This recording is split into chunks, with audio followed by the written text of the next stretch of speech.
What up, peoples?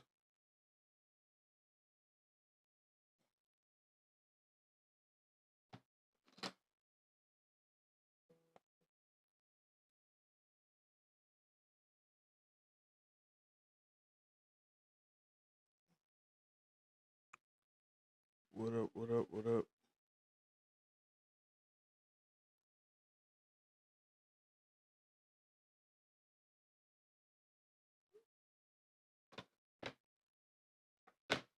How y'all doing? Just starting.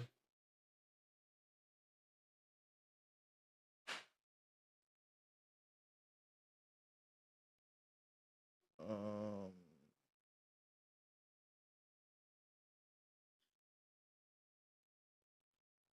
Trying to get the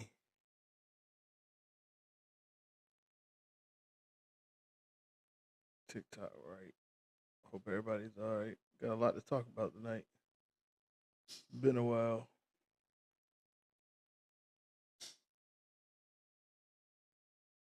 Hope we stay online.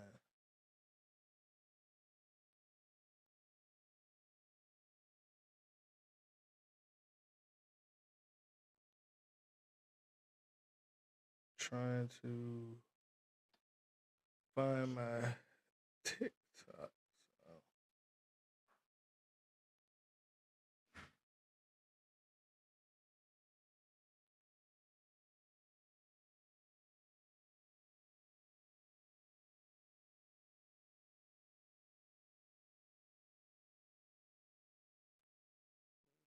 Yep, here it is.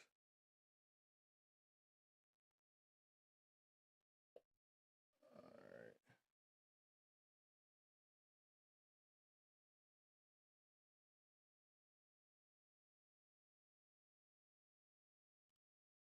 What up, peoples? Do me a favor, share the stream if you can. You know me, I'm just making sure I share it before we really get started.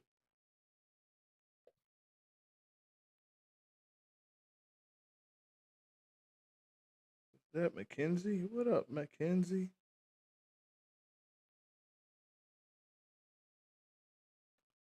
Hope this works. If I gotta restart it, I just won't be on TikTok for you.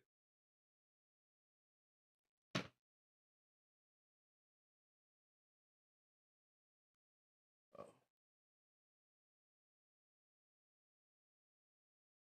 What up, peoples? Right, do me a favor, share. I'm just sharing the stream before we get started. Hope everybody had a good night, good week so far.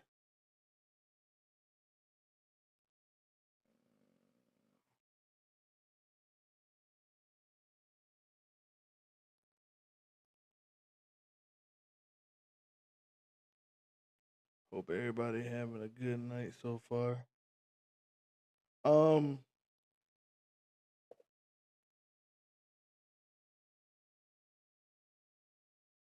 hey, hope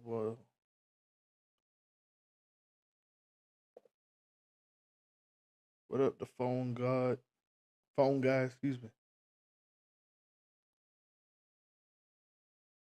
What up, Devin? What up, Banks? My guy. I'm just sharing the stream. Got a oops, got a good show tonight. We got a lot to talk about. As you can see in the captions, gotten a lot of goddamn questions about China's average. We're gonna talk about it.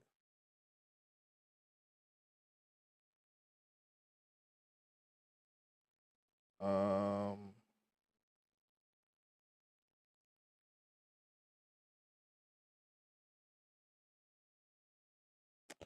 I went to my first USBC meeting. I figured out how to take it over. We're gonna need y'all help though. We could run the USBC how we want to, and I figured out how to take it over. Trust me. Happy birthday, Victor, whatever that meant. That was weird.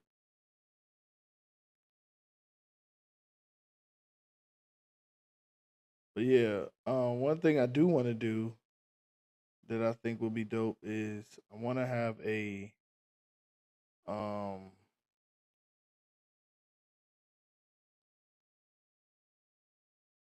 got a lot of viewers on YouTube. Shout out to YouTube.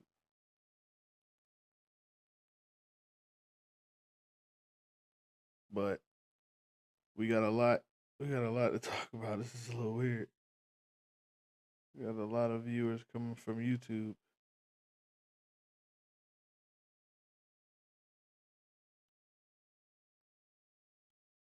But I'm just sharing the stream. Keep doing it.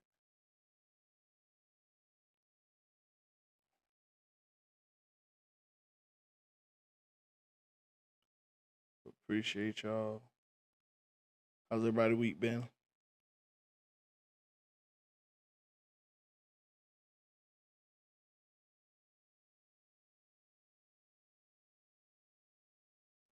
Remind me, I'm just sharing the stream.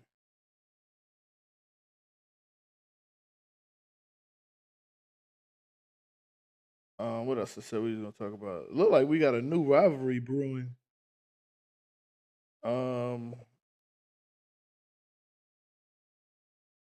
look like we got a new rivalry brewing at uh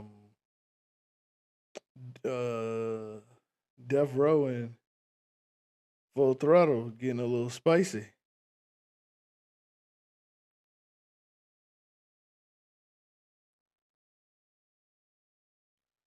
We could talk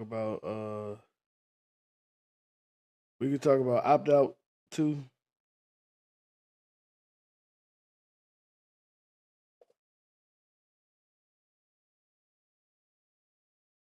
Waffle House.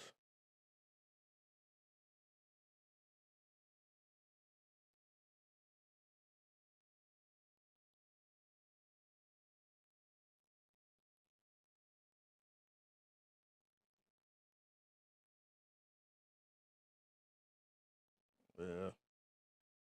It's always gonna be breakfast hibachi for me.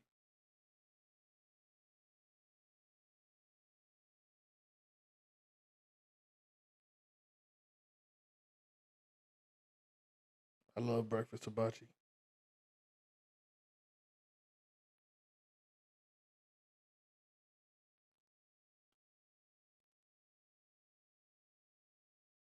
Um,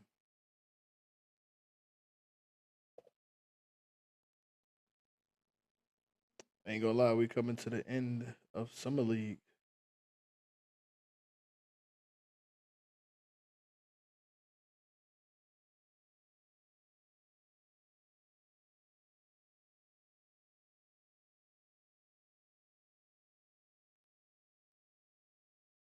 But yeah, we about to we had Flash Weekend 2 weekends ago. I think just about every event sold out.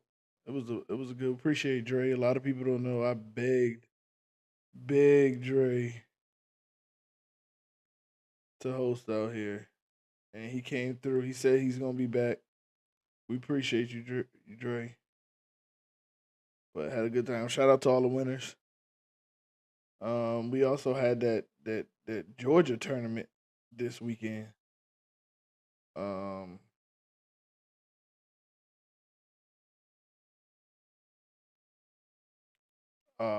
we also had that Georgia. I heard South Carolina postponed theirs. Um, but I heard a rumor today.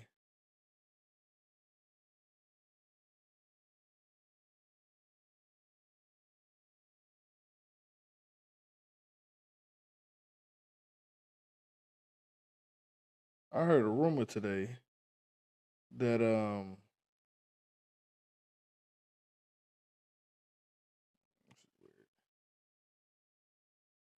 until I get my phone back, I can't really share it like I want to. But It's all good.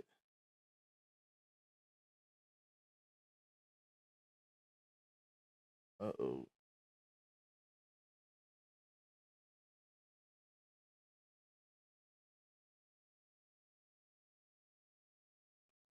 Uh oh.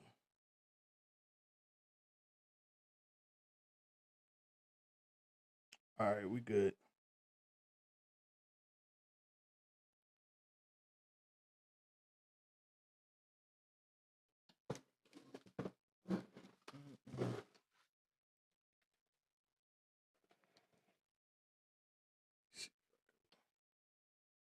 Nope, still forcing me over here. Uh,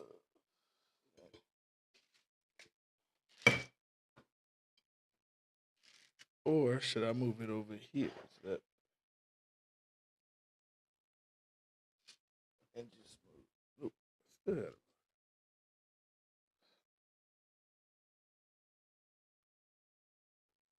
All right, this is cool. Just have to shift everything over.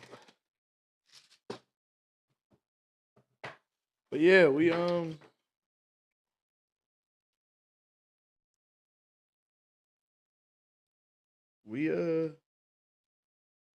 we got the schedule too. I see. I haven't looked at it, but I know we got the schedule out. Shout out to Christy Lee.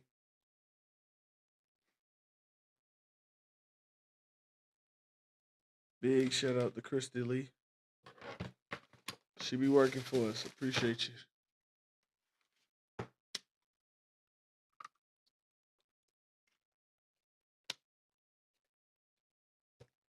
But yeah,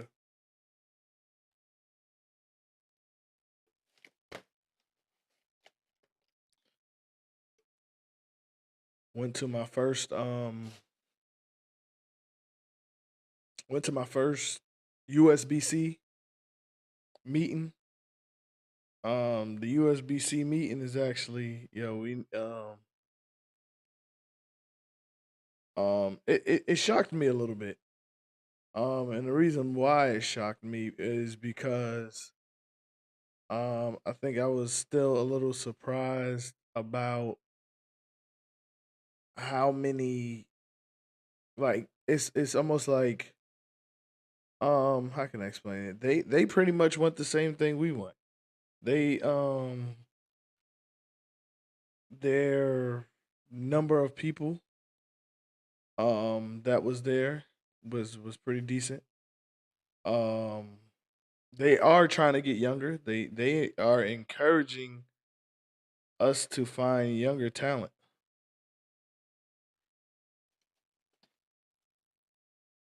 They are encouraging us to find younger talent.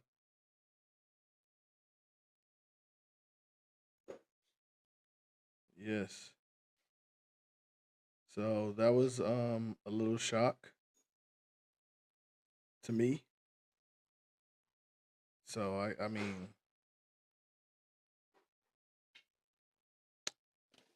um and they were preaching it. They were preaching bring younger talent. They was preaching it, bring younger talent. So here's like simple way to take over the USBC is the ones that when they have these meetings and they normally only have they don't have the meetings often. So I'm gonna find out when the next meeting is. I don't know if I can't really tell who's watching the videos anymore unless you comment. But we we all we have to do is go there in numbers. We go there in numbers. If everybody brings like two people, two, three people, when we get ready to vote on something, we can vote and it can we can really push this thing. Like we can really, really push this thing if we and get what we want. We just have to start going to the meetings, which is only like once or twice a year, especially when the meeting in July when they vote. And if you we go there in numbers, and they are encouraging this, like we can really start making some changes, like some of the rules that we go by in these tournaments. How many people they pay out? All the complaints that we have, are as the collective. So all we have to do is show up. Trust me, I'm going to keep us there. I'm going to keep us informed of when the next meeting is. Like it's that simple. I figured out how to take it over. And I'm going hey, who do we trust in that position?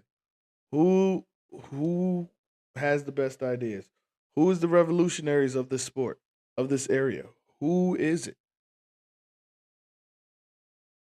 Who voice does everybody listen to? Like, let's get these people there so we can vote them in.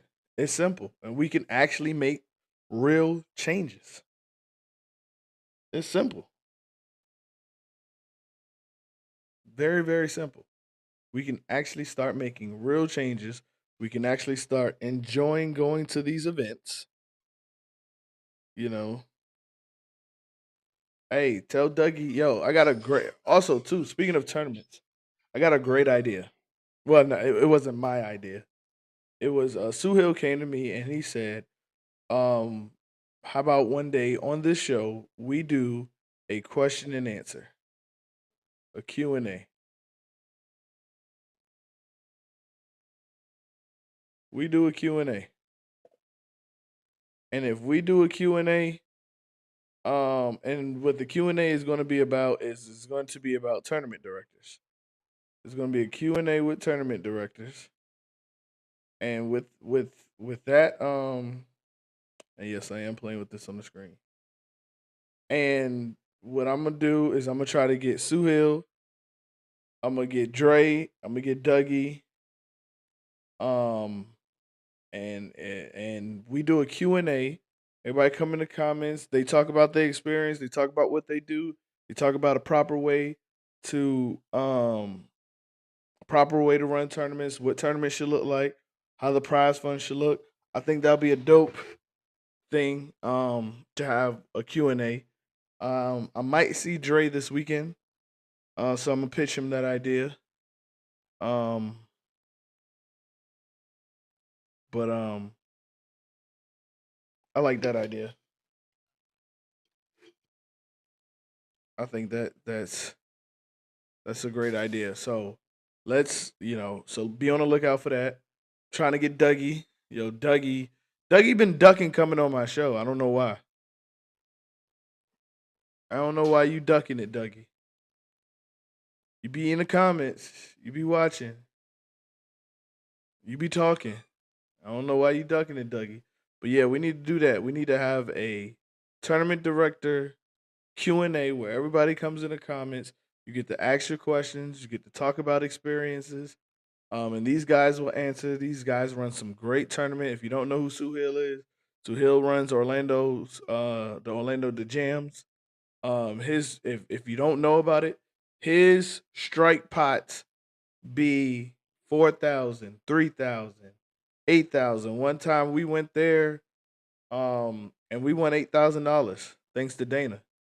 Dana Grant hit one for 3,500 and one for 4,500. We won 8,000.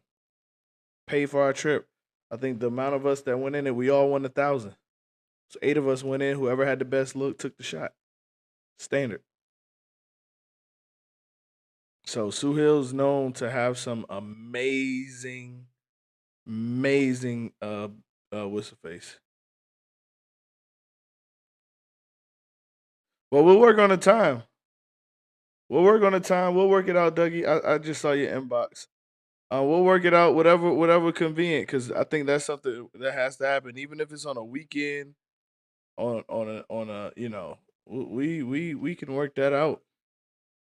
I think that'll be huge. With you, Dre, and Suhail. Everybody know Dougie, big money tournament. I don't have to go and explain who Dougie is because y'all know who Dougie is. You know, Dougie is the type of person, type of tournament director. He put a flyer out yesterday, I think it was, and it's already sold out, and the tournament ain't until December. So he knows what he's doing. He knows how to advertise. He knows how to get it out there. He knows what works, and he's been doing it for a long time. Dre, if you never, Dre Gerther, If you ever been to the Greensboro area, you've heard of Dre. Dre's a phenomenal, and all three of these guys are phenomenal bowlers. Also, they don't just run tournaments; they are phenomenal bowlers. But Dre runs Flash Weekend. He runs damn near every weekend in Greensboro. Seems like, um, once again, knows what he's doing. Um, knows what he's doing. Um, has a great playlist. And Flash Weekend is phenomenal. It's fun. It's competitive. Um, it's probably Flash Weekend is probably the closest thing to Battle Bowl that we'll get on the South if you never been. Like it is a good time. It is a good time. Very competitive. A lot of UBA members, so it's a lot of shit talking. Um, but it's I never been disappointed at any one of these guys' tournaments. At all. So it is so I would love to do that, have a tournament directors Q&A. We'll work out a time. I'll make myself available. We'll work out something to make sure that gets done. Um we had a little we had a little like go so back to the USBC. Like I said, I figured out they want to get younger. And when I say younger as far as the USBC, I'm talking 50 and under. Like, sorry, I got stuff flying in here. I got my balcony door open. But yeah, we like I'm talking 50 and under. Like, and I'll even go as high as 60 because some of y'all, you want the same change. You just lazy as fuck. Like, low key. Um, but like we can really make a difference. I know Jones been keeping me abreast. I seen Jones post. I mean, I seen your inbox, Joan. But like I said, the reason why I didn't really participate much or raise my hand. I did for one thing, because I wanted to scope it out. I wanted to see what I was getting into before I just jumped out the window. And that's why I kept telling people. That's why I gave myself a 5 year plan. I'm not somebody that just really dives into something. I do my research. I do a lot of learning. So when I get in there, I know at least what's going on. But like I said, during the first meeting I went to, I learned a lot. I learned. I will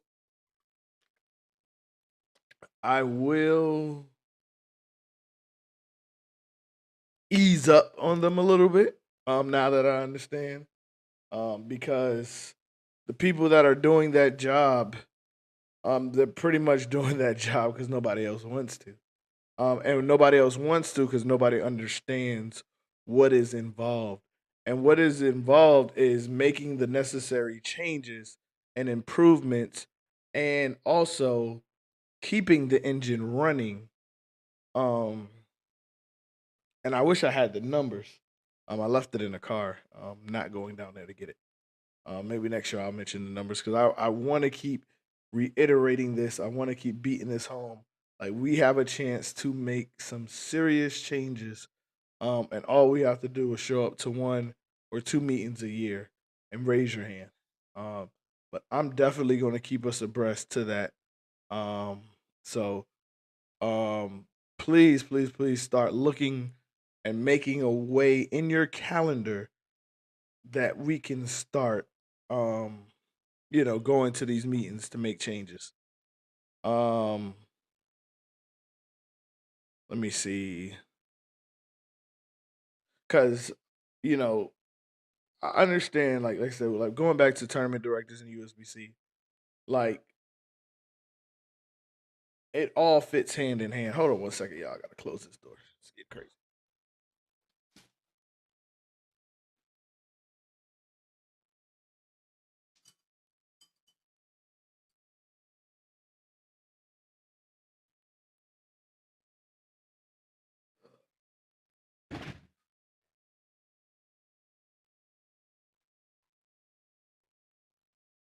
I had my door open and these bugs is getting in. But like I was saying, um, a lot of these rules that we go by, and a lot of these um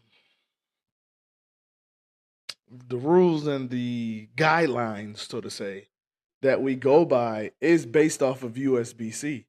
And if we're able to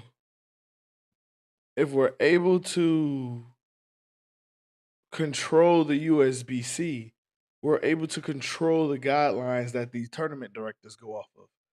Cause like I keep saying, like I posted in the reel, I appreciate all the answers and all the suggestions that we're starting the conversation with the USBC. I mean, I'm sorry, with the re-rating and fixing potential sandbagging. I like I said, I figured out a fix, and not even a fix, but a way that we can demand change, and a way that we can demand these averages be updated, or us going by a different average guideline so people ain't cheating the system, or being able to change the rules when somebody does find a chink in the armor, and that is taking over the USBC. And if we take over the USBC, we take over how these rules and these averages are going into play. Like it's infamous of what's going on right now with Leonard Freeman and VTT. Like everybody. I mean, if you got Facebook, you've seen what's going on. And I'm not going to speak on that much because I know they're still going through their battle with the USBC. But just think about, if you attend these meetings, then you actually have a say so in what's going on in that matter. Because right now the USB is under the USBC umbrella because he sanctioned the tournament. So now you, who you voted for, like-minded individuals, know how this situation could handle, or how this situation could have been prevented. And for example, with that, it is like I'm saying, I mean, like I've always been saying, if we get the rule change, we don't have to keep fighting about averages. How do you get the rule change? You assign either, or you get assigned yourself to the board of the USBC and help us change these guidelines. Now, is it that easy? No, I'm not saying it's that easy. But if you get on the board to the USBC, then in your local chapter, and then get on it as a state level, and then the next, like, we can really start opening the conversation. First of all, the conversation is already open. The reel and the TikTok I made, like I said, once again, thank y'all for commenting, supporting. I can see the conversation because I'm still getting comments on that. I'm still, let me see where it's at. Um,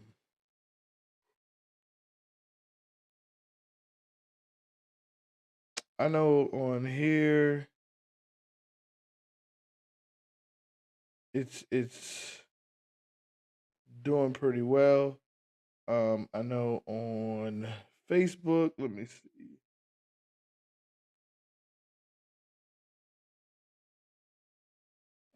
Nope, let me see what is. And I appreciate those who shared it, but like I said, we're trying to get the word out. Let me see.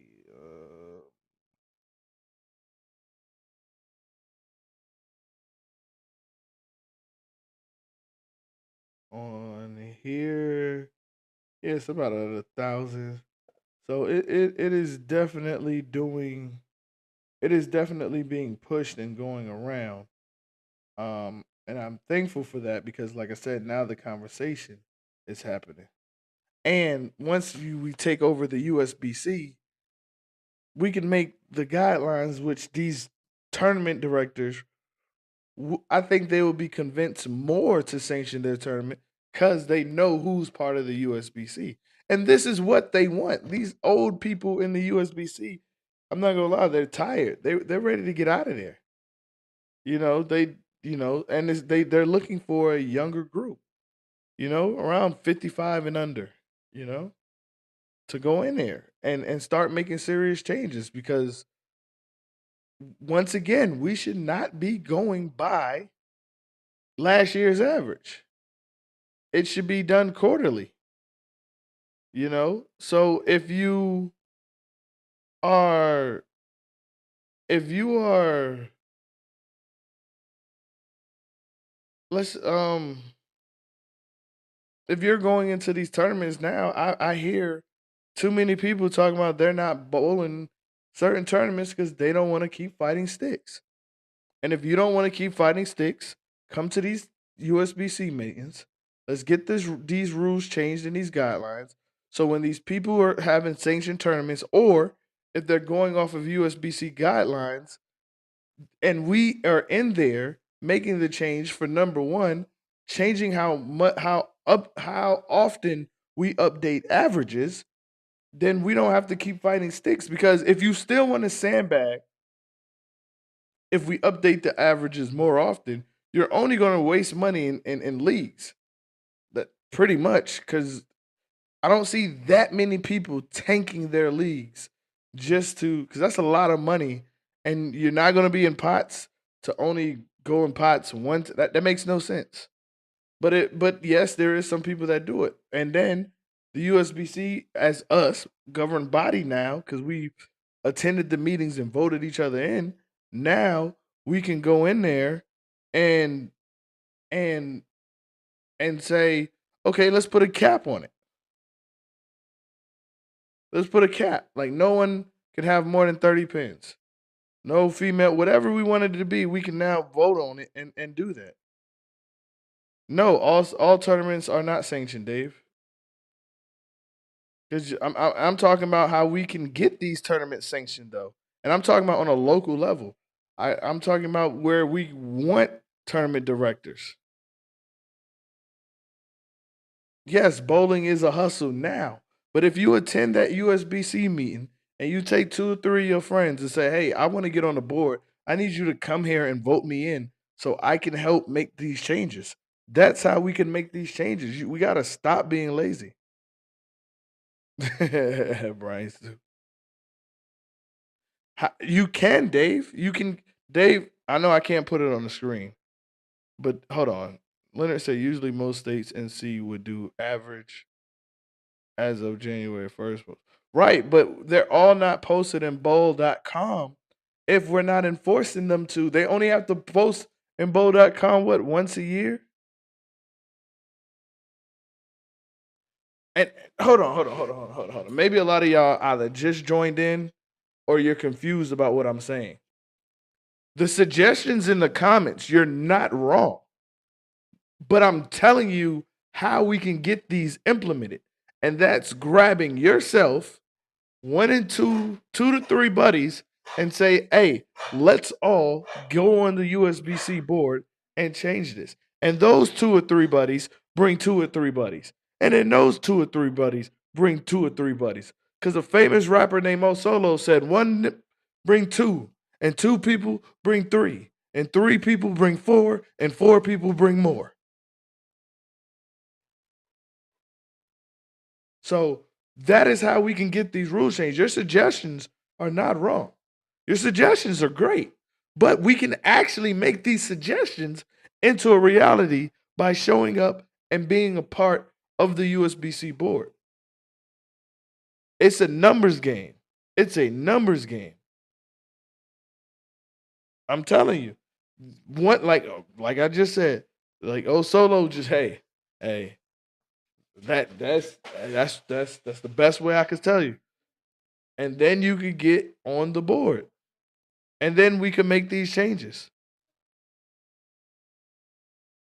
No, it doesn't only work if they sanction their tournaments because most of the tournaments they go by USBC guidelines anyway. I like it.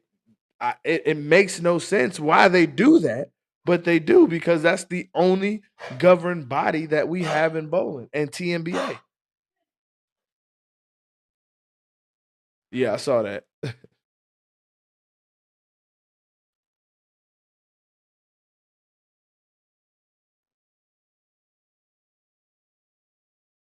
Yeah, I'm telling you. Like all we have to do is show up in numbers.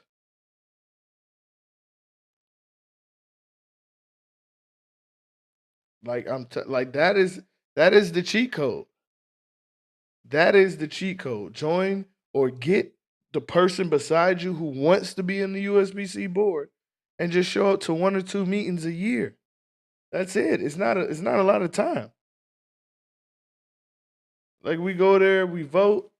Hey, once you vote, you leave.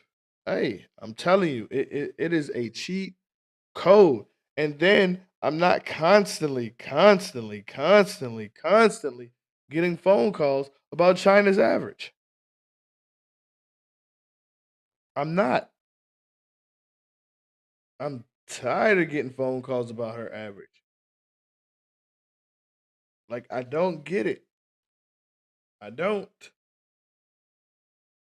Cuz me personally, they're just going off of the rules. They're just going off of the rules from last year. And based on the rules, she ain't really doing nothing. We just keep getting mad because they're using that average, but that is all they have to go off of. She's a new bowler. She's a new bowler. What are you gonna do? What are you gonna do? She's a new bowler. You can re-rate her. You can ask for her to be re-rated. That's legit, I think. But she's a new bowler. Like by rules, she's going off of last year's average. And with that average, you can re-rate her. You got to ask your tournament director why is he not re-rating her? But then if we peel the onion back and find out why she's using that rule, why she's using that average anyway at this non-sanctioned tournament, it's because they're going off of USBC guidelines. She's not one of the ones that just bowled at a house because it's difficult to get a low average.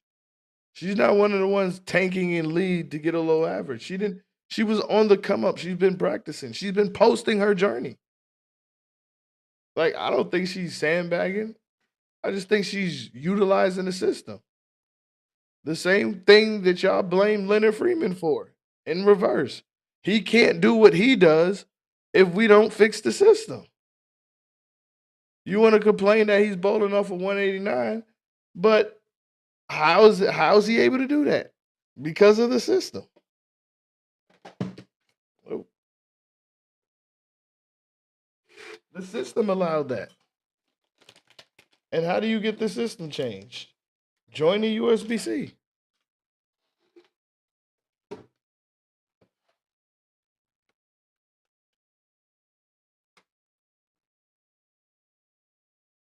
Can't be mad at Chyna. She posted her journey. And how?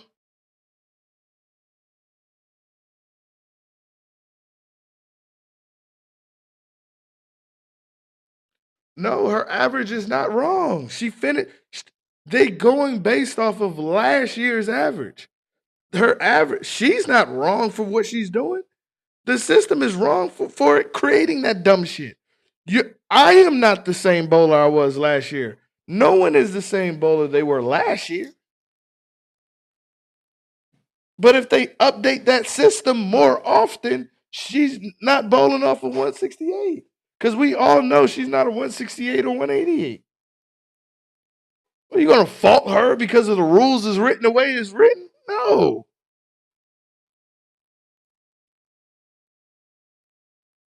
No.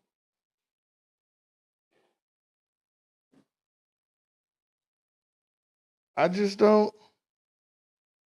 I don't get it.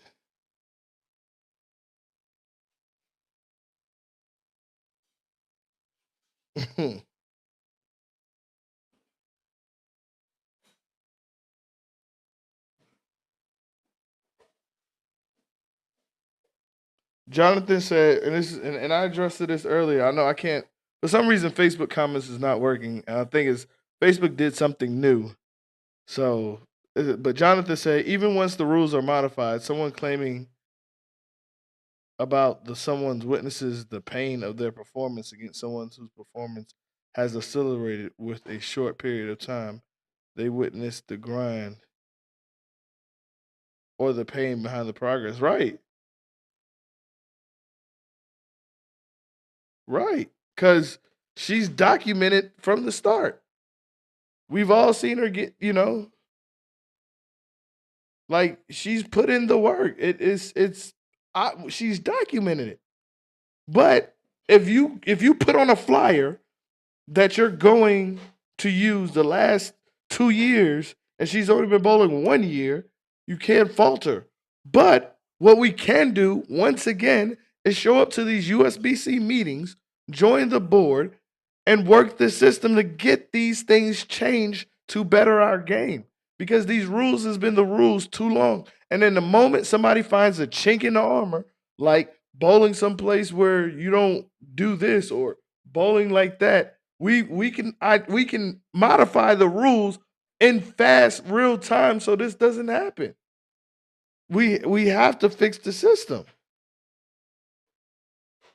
No, they're not letting her use 168. That's just what, but she's being re-rated based off of that. At first she was, but she's starting to get re-rated to I think 188.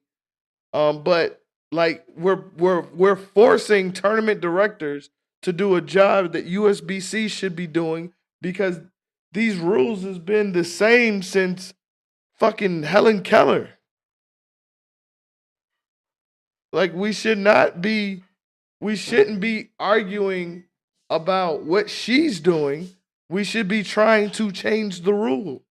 And that is the fix. So we're not complaining. So good bowlers aren't suffering. So the bowlers that are performing well can be celebrated. Change the rule. Change the rule. And right, re-rating isn't re, great point, Michaela. Re-rating isn't a punishment. Re-rating is what I am talking about. You're modifying the rules so somebody don't get out of hand and it makes it impossible to beat them. That is exactly what I'm talking about. If we can do, we all can be have the power to re-rate once we change the rules for the USBC. Hey Dave, if you're tired of suffering, look, hold on. I'm about to hit you with an infomercial. Which one is my camera? This is my camera? Okay. If you're tired of being a good bowler and losing in tournaments due to handicap, due to weird rules written by and governed by the USBC, and you feel like every time you get better, your hard work is being denied by somebody who's just trying to break the system, break the rules, find kinks in the rules and get away with it, and you're losing on thousands of dollars when you could be making thousands of dollars, join your local USBC. Start there. From your local USBC, you can actually vote on a governing body who can help make these rules get changed on a state level. And when you work your way up and get voted on the board on the state level, then you can really have a voice because then you'll figure out how to work things and get these things changed. We can take this through every state because the USBC is actually looking for you. You're a younger, brighter, fresh face in the USBC system because a lot of these baby boomers are looking to retire. I got tired. When I was at the USBC meeting, one thing that irritated me is how many times he had to put his glasses on to read the paper. I said, this is a goddamn shame. Half these motherfuckers running the USBC can't even see. So, if you're tired of losing, tired of fighting sticks, join your USBC chapter and help make change. It's that simple. It's that simple.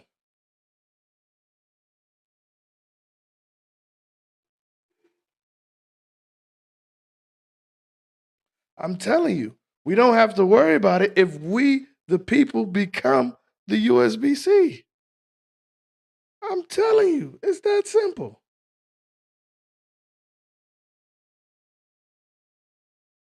It's that simple.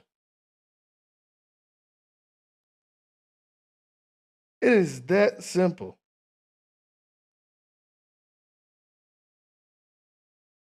They are looking to get the fuck out of there. I'm telling y'all, they are looking to get the fuck out of there. We have the power. And I'm gonna be honest with you. I kind of see this happening with TNBA. If you pay attention, it is already happening with TNBA. TNBA is starting to get younger. I think the president is around 50, under 50, just under 50. Around the TNBA is actually, getting younger. I see Miss Paulette. You're starting to see them ideas starting to pop out.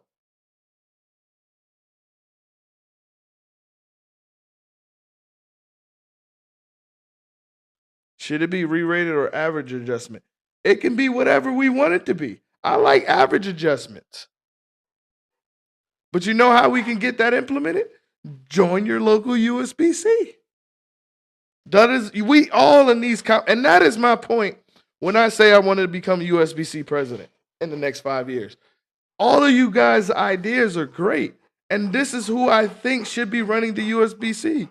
This comment section. Y'all all have made great points. And you can actually make these rules and everything implemented. And how you get these rules implemented is joining your USBC. That's how you get them implemented. It's simple.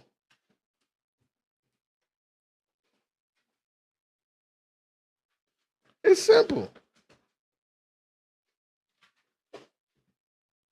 And the crazy part is, I see, like you said, 50 isn't that young, but hey, compared to what they got in USBC, that's young by like 20 years. Like I told you, like the one thing that irritated me about the meeting was my man kept putting, every time he went to read something, he had to put on his glasses. I'm like, God damn. Like, I'm like, you ain't got them things stayed ready?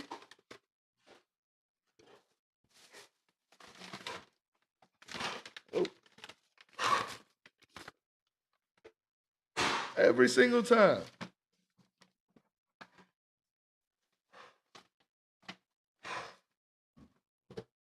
Every 5 minutes. So what we have to do is this is the report. So we have the initial thing, which is gonna be Friday, and then we had the Georgia games. So we had the Georgia games. The Georgia games went well. It brought in about, we had a full house. Every lane was occupied. We had the one lane that was down and everything.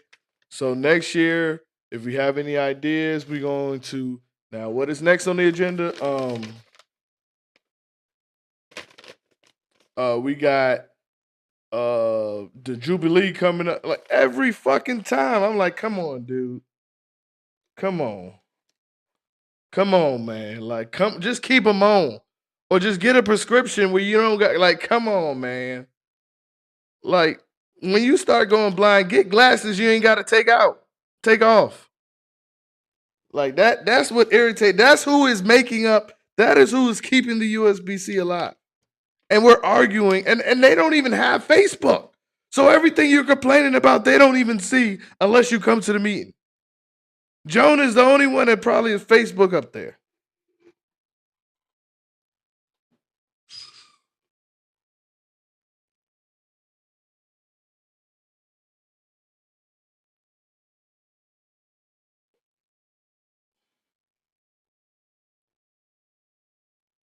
Just get glasses.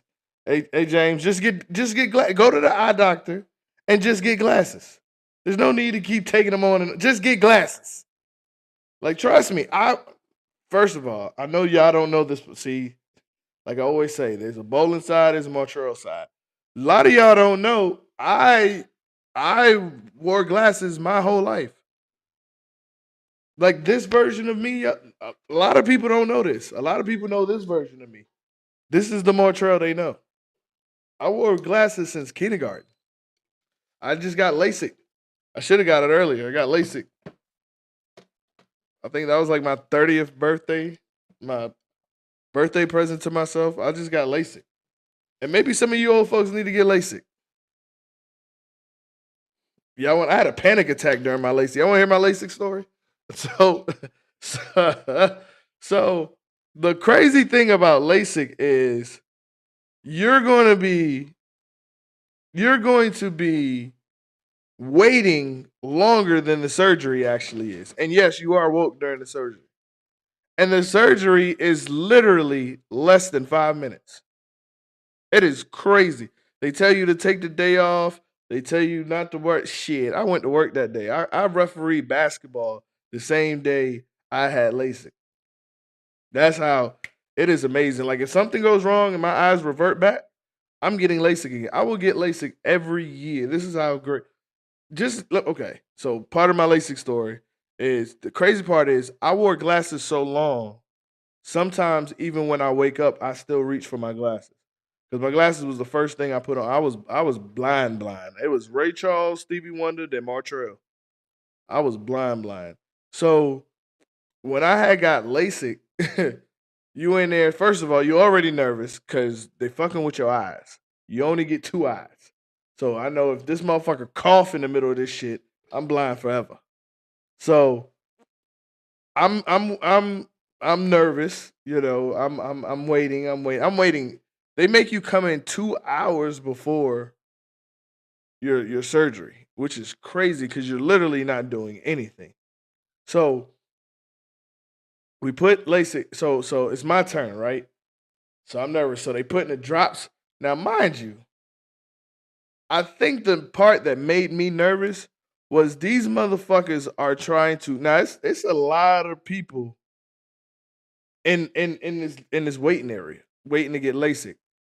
But when you sit in that chair, these motherfuckers work like they are an Indy car 500 pit stop. Like they are moving, and so they putting the drops in your eyes, they putting the clamps on your eyes. So you just sitting up looking at hands just fucking moving and fingers. And you like your heart is racing, you start breathing, they telling you that breathe, relax. And you're like, whoa, relax. These are my fucking eyes. I can't blink. They done numbed it. So then there's a machine, the actual laser, but it clicks loud as a motherfucker. So when you in there, it's just click, click, click. And then they like, all right, your eye's done. And then they start taking the shit off. So then you just looking at eyes again. And then they go to start my next eye. I just snap. Whoa, wait, stop, slow down. I gotta breathe. Now I'm hyperventilating. I'm having a panic attack. I'm like, wait a second. And they're like, all right, we're gonna wait a second. Then they're like, you ready? I'm like, no, motherfucker, give me a second. And then he's like, all right, then I'm like, all right, let's go. They do the eye, and you're like, boom, we're done. Blink, blink, blink. And you blink about 3 times. Then he asks, what time is it? And you can see clear as day. The only really side effect after the surgery is it's weird because your eyes feel tired, but you're not tired. But all you want to do is close your eyes. So he tells you, you can't, of course, you can't drive yourself. So he tells you to and go home and take a nap or something. And then once you take that nap, it's amazing. I didn't know y'all could see this far. But I've had it for about maybe about 6, 7 years now. So it is a now prior to I had contacts, I saw that commentary. Man, say you got LASIK and still hit the target, can't hit the target, and you 6 foot stupid and still don't play basketball, huh? You like you couldn't make the NBA? Like, god damn, boy, you just became a professional top shelf getter, huh? Shit. You 6 foot stupid and can't even dunk. Can you even dribble? Like, man. So anyway, um, but um, but yeah, LASIK is crazy. But I'm telling you, everything that's in these comments that I'm reading, all these ideas are great ideas. Great ideas. Let me see what. Let me see what is in the comments. He said we need chat moderators.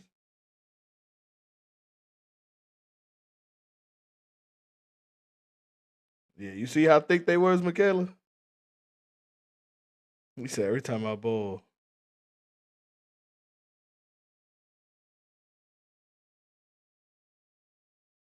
I know. You missed that part, Rhonda. You missed that part. I did say that, Rhonda. And you missed why I didn't say a word, Rhonda. Yeah, you missed all of that. So just to backtrack for you, Rhonda, I said I was. That's why I had the 5 year plan, is so I can learn, and see how things run. And now that I see how things run, I did say that you cannot change the rules locally, but there we're not the only city, we're not the only county, we're not the only state that are arguing the same thing. So this is a message for all of us. When I originally made this TikTok and when I originally made that Facebook reel, it was to reach more than just Georgia. I'm not just talking about us. This is all of us as a collective, as a young collective. If you go and join your local, this is for North Carolina, this is for South Carolina. And then you join your state level. And then once you join your state level, then you can figure out how we could come together with each state and get these rules changed. That's what I said, Rhonda. So I know you may have came in on the tail end of it, but yes, I do know that, and that's what I did state that. So I know you probably missed it, but yes, I didn't volunteer anything because I do want to see how things are ran. And when you are voted locally, we can make some changes to grow, add more money once people understand. Because once again, a lot of the people on the board are not Facebook savvy, so they're not seeing the complaints of the people as much as people think they are. Like that's why we need to get younger so we can see these complaints. We can help make the necessary changes. So that's what I was saying earlier. But it starts with the local level. Like and it starts coming to the meetings, voicing your concerns. Because if Facebook obviously ain't working, we can't just voice our complaints and concerns and then expect the tournament directors to do something about it. It doesn't work that way. And that's what I was explaining, Rhonda. But I know you probably came in on the late end. Well, we can add more money to the tournaments because if you understand, if you understand who's on the board and what we're working for in the long run, you will and you know who your board representatives are, you're more likely to participate in these USBC tournaments to add more money to the prize fund because the people on the board will know how to direct that money correctly and better than what they are today because they're still using an old module for these prize funds.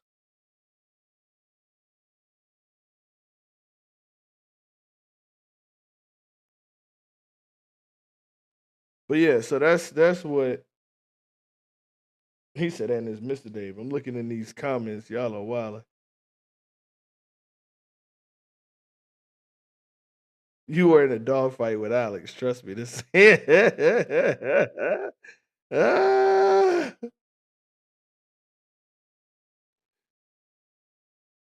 He said, he said Jacob shot 130. Hey man, we all shot 130. Let me see.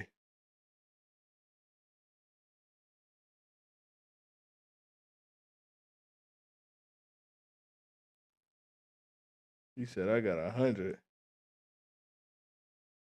Dang.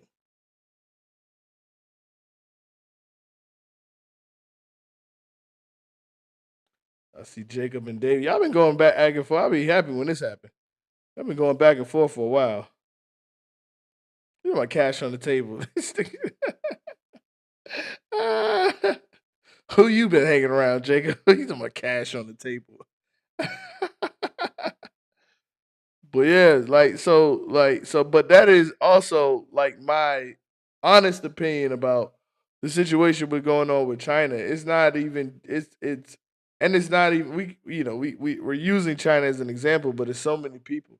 No, a lot of you are tired of, I'm tired of hearing about the Leonard Freeman 189. Like I'm sick of it. Like, okay, did he use the system against itself? Maybe yes, no. I'm gonna say yes in my honest opinion. And I can say this because I've actually talked to him and told him this. You knew what you was doing when you got the 189. You knew what it was gonna cause. You knew the pushback that was gonna happen. But once again, I don't blame him for using the system against himself.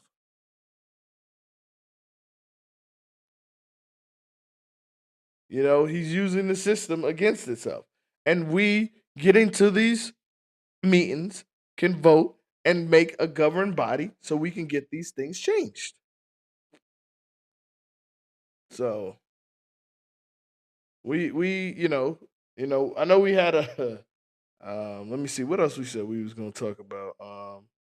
I see we had a full throttle death row rivalry going on. I seen Garland. I asked a simple question: is Garland taking the phrase "all gas, no brakes" with him? That's all I asked. That's all I asked.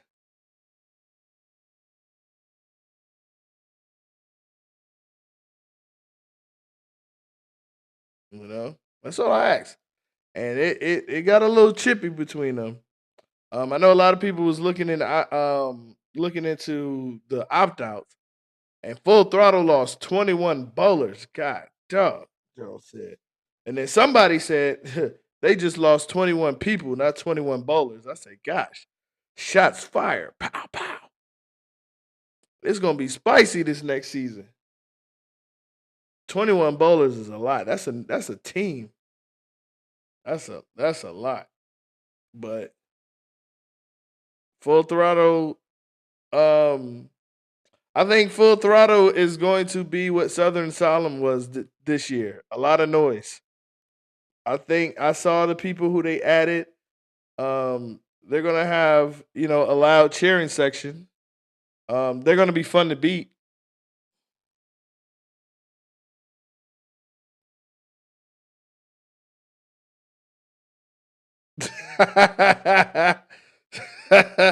EK said we all we need, and the whole team left. uh yeah, I don't know if Garland said they could have it or not, but 21 ball, yeah. I mean, I think, like I said, I think they're gonna be loud. All right, I got you, Demetrius. Hold on, let me. I'm about to text you because my phone is still broke.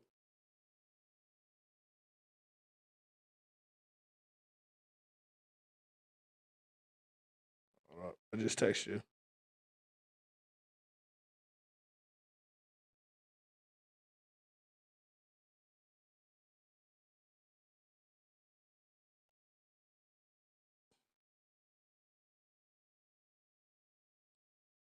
Yeah, that's so, like um China's. I think China's book average is is I think China's book average or the last 2 years is a 168. I think it was. And then I think people who got re-rated her. Oh. I got. I'm slow. I got you.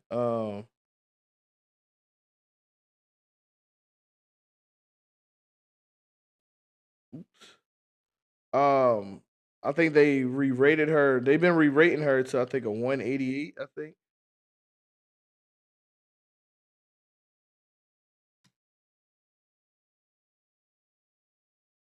Oh shit. Hold on, don't use that one, Demetrius. Shit. Hold on.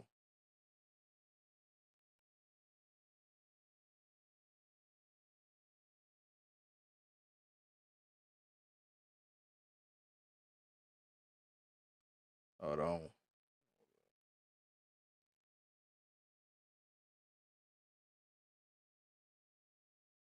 Oops. Got a treat for y'all. Hold on 1 second. I think y'all probably already knew.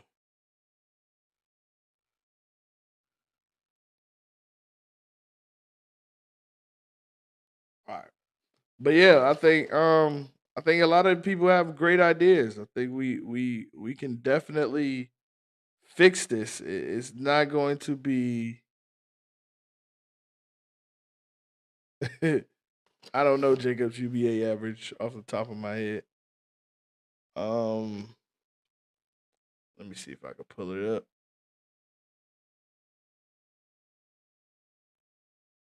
I know his book average I think is like a 215. Um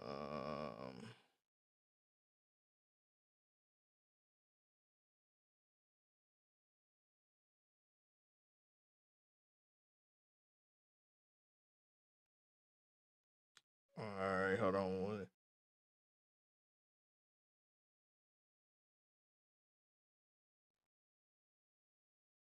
His 186. Yes, UBA average is a 186. But we gonna get them right. You know, we always get them right. Pause.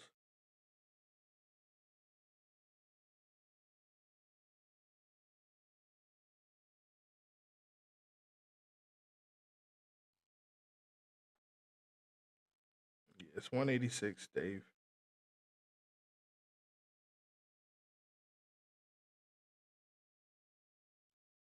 He said on we.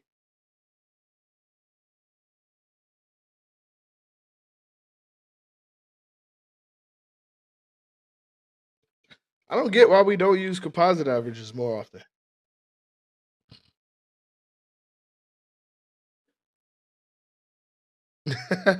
Pause. Yeah, I don't get why we don't use a composite average.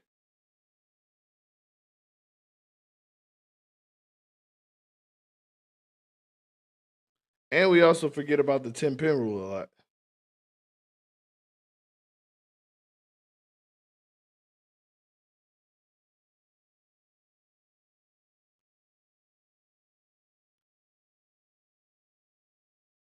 Yeah, I think all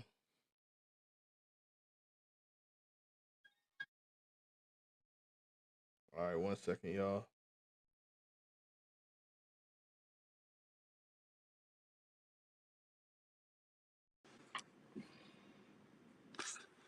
What up, mate? What up, dog? How you doing tonight? Nah, we just chilling, man. We got yo, yo. I had somebody ask me about you today. Somebody's yo. This is how crazy the rumor mill be. Somebody was like, "Yo, I heard Demetrius is leaving." I was like, "Y'all just be starting shit." I be Yeah, that's like, what they do. That's what they do. They I like be to like, start stuff real y'all just be fast, boy. making up shit. Be like, I be like, that man probably ain't even talked to nobody about no damn UBA. Exactly, boy. Boy.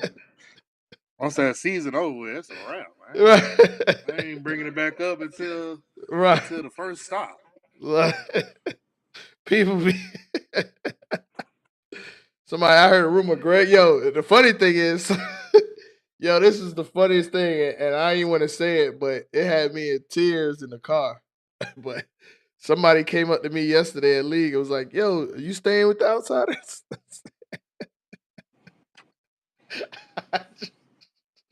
Yo, when I got, you driving home and reflecting on league, nigga, I fell out in the car.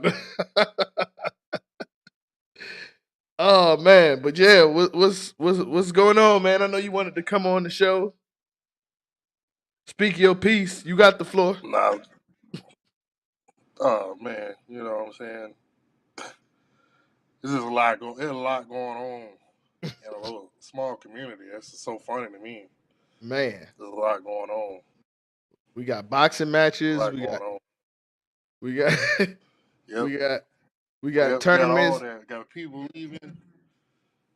Got new teams. Oh, Yeah, shout out to the new teams. I think y'all will be all right after your first year, but I think this season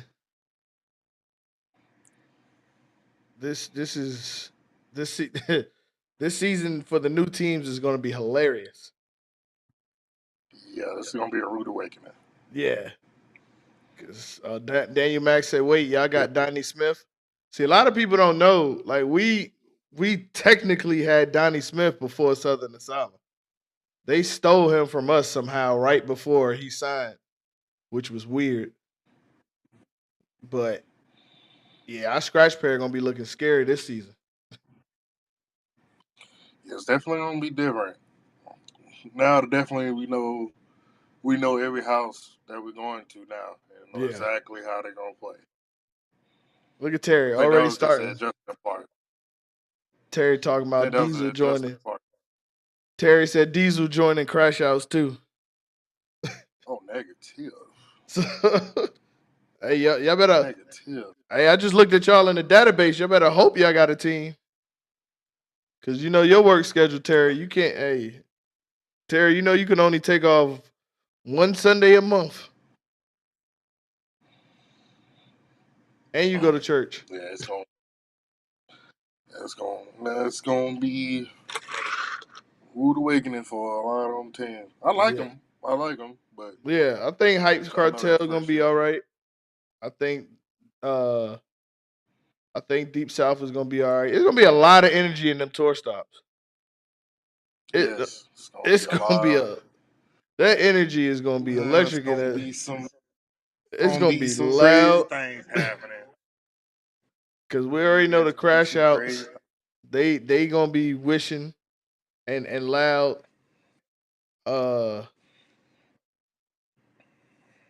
He said the Hype Cartel. I think they're gonna be. One thing about Hype Cartel that I saw is he's smart. He's recruiting from all over. Scott been on his recruiting train. I think he got a couple people from Alabama, Columbus. Yeah, he been on his recruiting train. He's like, let me go tap that unmarked territory, get some of these bowlers to come down. Yeah, Scott is smart. Right there. And Death Row, I think Death Row is gonna be like another Southern Asylum in the forms of they're gonna be very top heavy. But I think down below, and then Warner Roberts, Scott said, yeesh. But the crash outs, yeah, that's gonna be interesting. y'all versus the ones is gonna be like y'all. Oh, they got the ones first week? No, we got the ones first week. They got the ones first? Yeah, we got. Oh man. Yeah, we got the ones first week. Crash outs got. Hold on, let me. What was I looking at?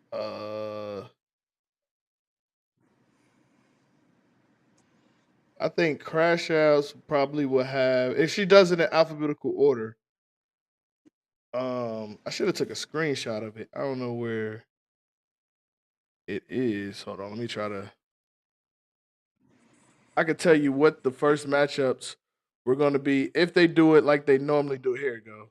If they do it like they normally do and do the first week alphabetical order, the first matchups is going to. Oh my gosh. The first matchups is going to be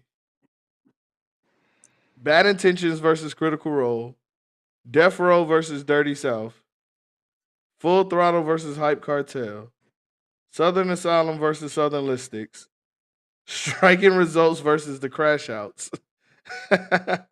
Y'all first stop. The Ones versus the Outsiders, and Top Shelf The top shelf will have to buy.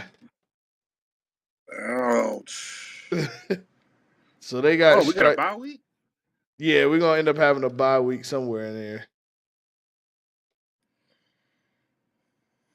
So yeah, the Crash Outs got striking results first stop, and Death Row got DSL first stop.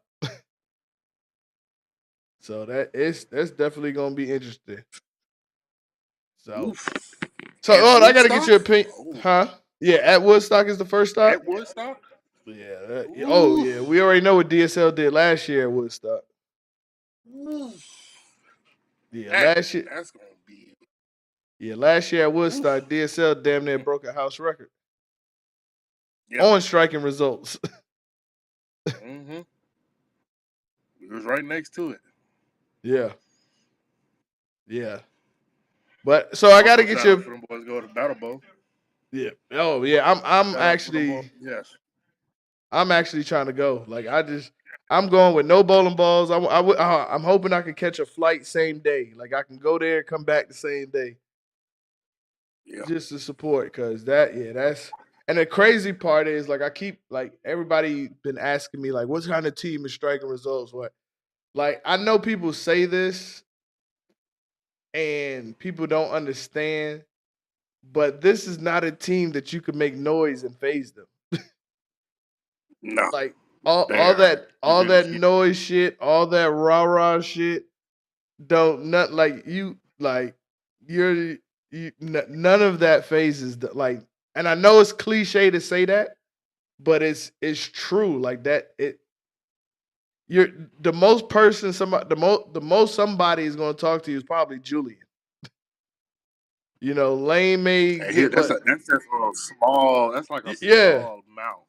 And then Lane ain't gonna say much to you. He gonna joke around, but he ain't gonna say much. And then you got Taylor. You don't want to piss Taylor off. Cause a mad Taylor, I done seen Taylor bowl mad. But yeah, they don't understand. Yeah, they don't understand. But I gotta get your opinion, because we was talking about Chyna's average. I was saying how, a lot of the argument and the bickering is because of the system and how the system is. What is your opinion if you think we can fix this? I don't want to use her name associated with sandbagging, but with the whole average thing, because you're a tournament bowler, and I know you get frustrated with the amount of sticks that are given up each goddamn time that you got to fight. It depends. It depends on where it's at. It really depends on where it's at. Now I hear them boys out there in South Carolina, North Carolina doing something way different. Yeah, they giving it up a lot. Mm-hmm. And so it's some other places. But as a tournament director, what you want to do. You want to actually give them all the pins they want, or you gonna cap them? Or you gonna cap on how much they're gonna get? It's as simple as that. I like way I love Ty Tillery tournaments. You go off his average, and if you go up a certain amount, you're gonna cap you off at something. Mm-hmm. That's as simple as that. That's really just like. That's really non-negotiable, because it's all dependent on what the tournament director he decides on. If he's gonna cap off an amount of handicap, or he won't cap off. Which, I mean, that's on them to do that. That's their tournament. Yep. And I posed this question in the caption of this video, and the question was, who's responsible for bowler's average? Is it the bowler or the tournament director? And from you, like you saying, the tournament director, especially if it's not a sanctioned tournament, you have the right to deviate a lot of the rules. And I think personally, and a lot of them could say they don't or what, I think a lot of them make business decisions based on the area they're in.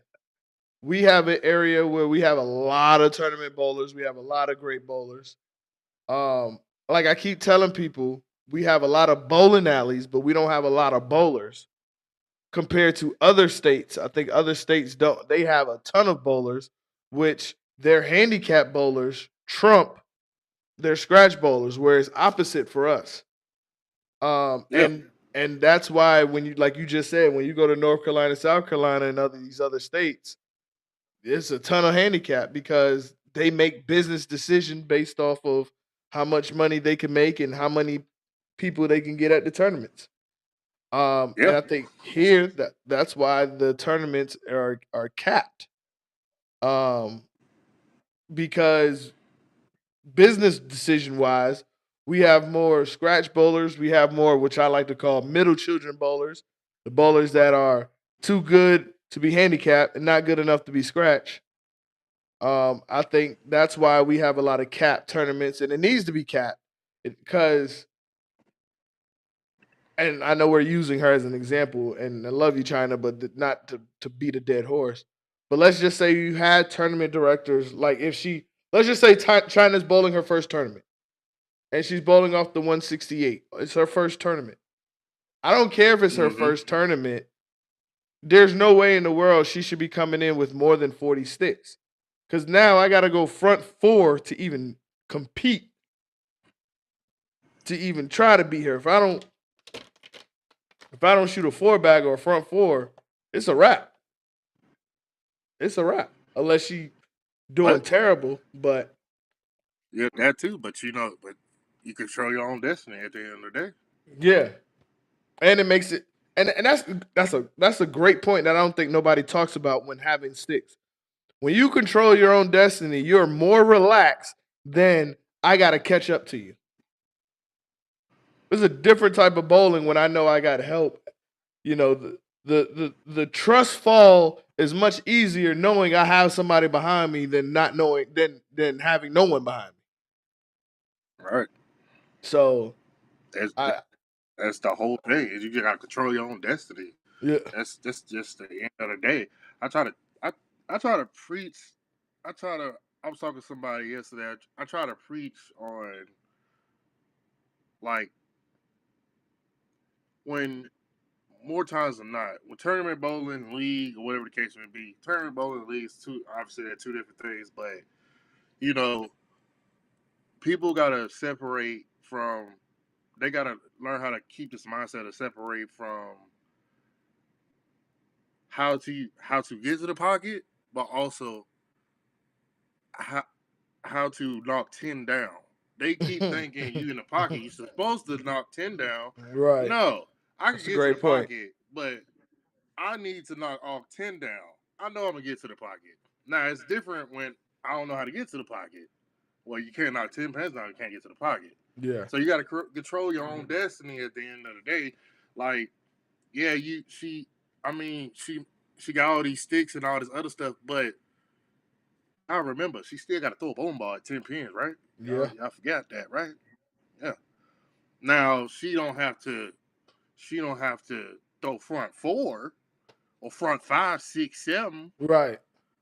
to to to hang in there because the reason why she got handicapped. But as a bowler, and you know you have to deal with handicaps, it doesn't matter who, even if it's just that person. No, you just gonna deal with that person. You gotta deal with the rest of the handicap as well, because Mm. you ain't number watching. Y'all ain't Joe German, numbers watching everybody. You know what I'm saying? You ain't watching everybody handicap, see what he got, calculating what he doing. No, hmm you control your own destiny, and you get up there and make decisions. You do what you're supposed to do. Stop looking at everything. Right. That's Go how in there that's how you already gotta defeated. basically you have to be. Yeah, already defeated at that point. That's a good point. You made another good point. I don't know if people caught that too.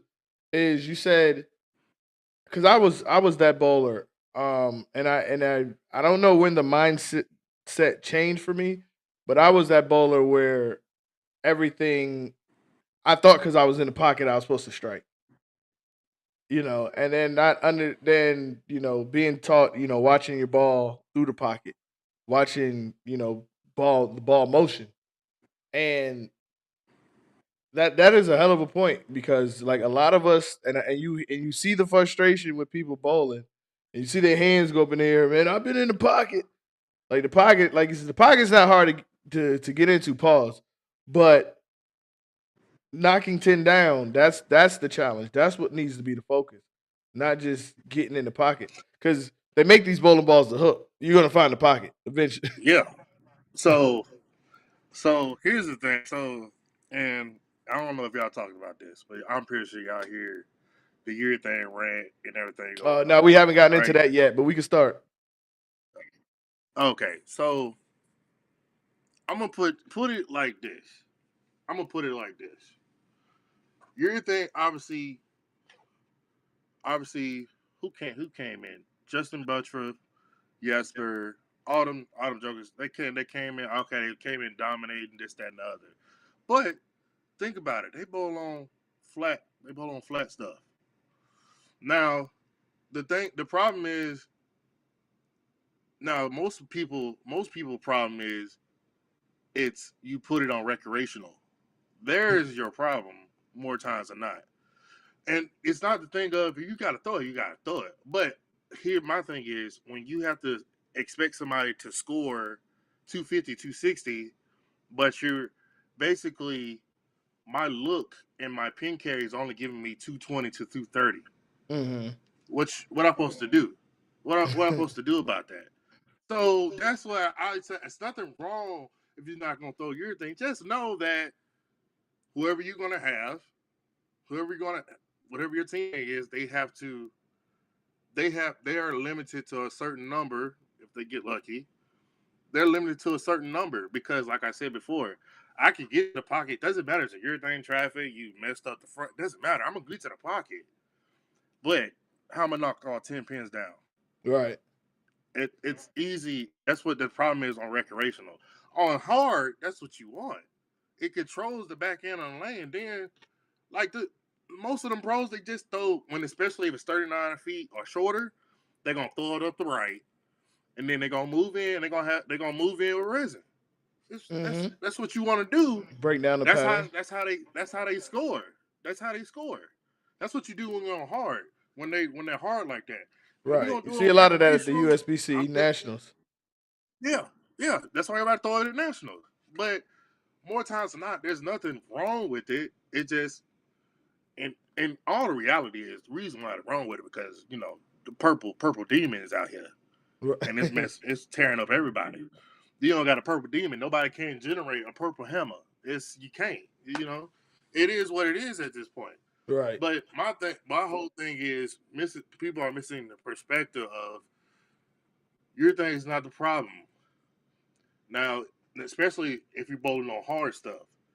Now, when it comes to the easy stuff, you got to throw it. Okay, cool.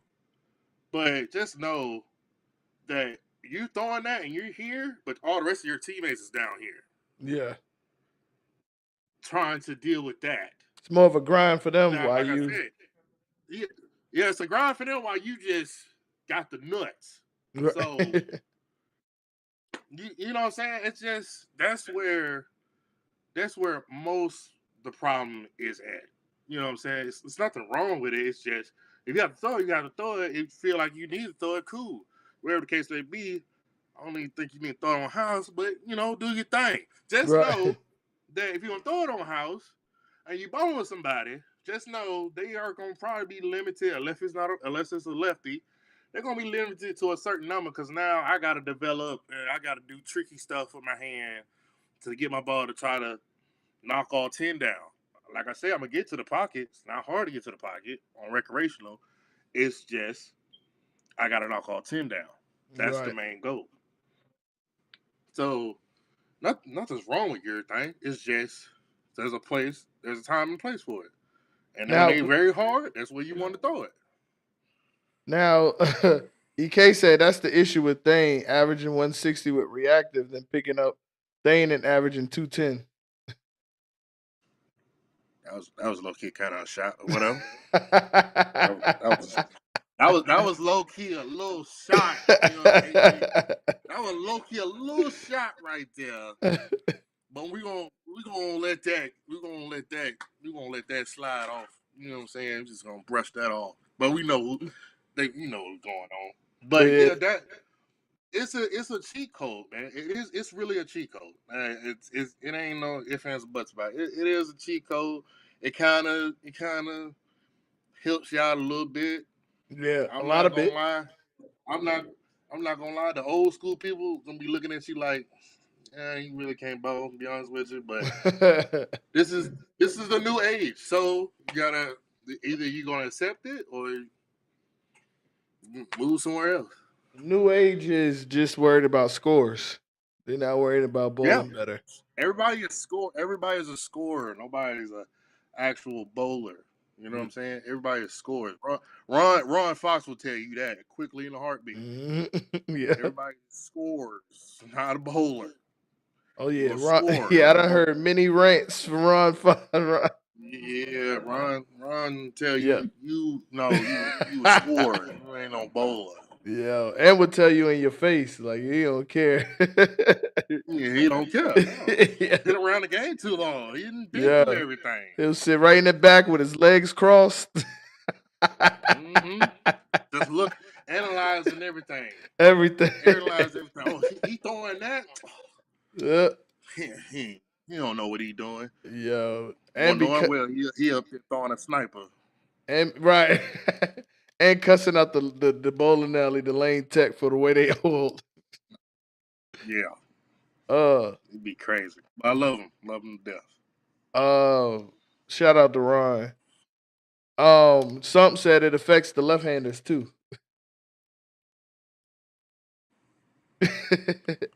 I mean, yeah.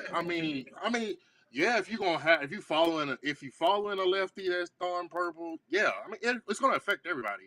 But in all naturally, if you walk into a tournament, how many lefties you really gonna really see? You're gonna see about a handful. And Yeah. but then again, how often you gonna be paired with them? Y'all possibilities of like crossing with somebody or actually or following their traffic, it's not as high as the right Yeah. handers. It's Nowhere not near gonna as be as high high. as right handers. Yeah.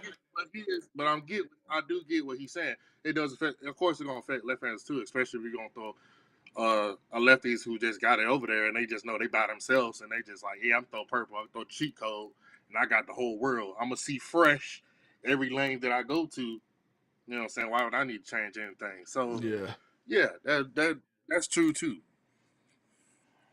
I definitely trying to keep up with the comments, but yeah, Dave Bernstein said adapt and adjust. I mean, that's bowling, period. That's bowling, Somebody to that period. thing. Yeah. Yeah, that's what you got to do. That's what you got to do. I'm not saying like I'm not complaining about the thing. I'm just letting you know. You expected me to shoot 250, 260, but now you're transitioning lanes where my highest is going to be 220, 230. That's only difference. Yeah. It's of Because of course care. I could do anything to get to the pocket. Like I said before, how I'm gonna get all 10 of them to fall. And that, like you So said, that's the thing that people. Daniel Mack said he want to learn to throw things.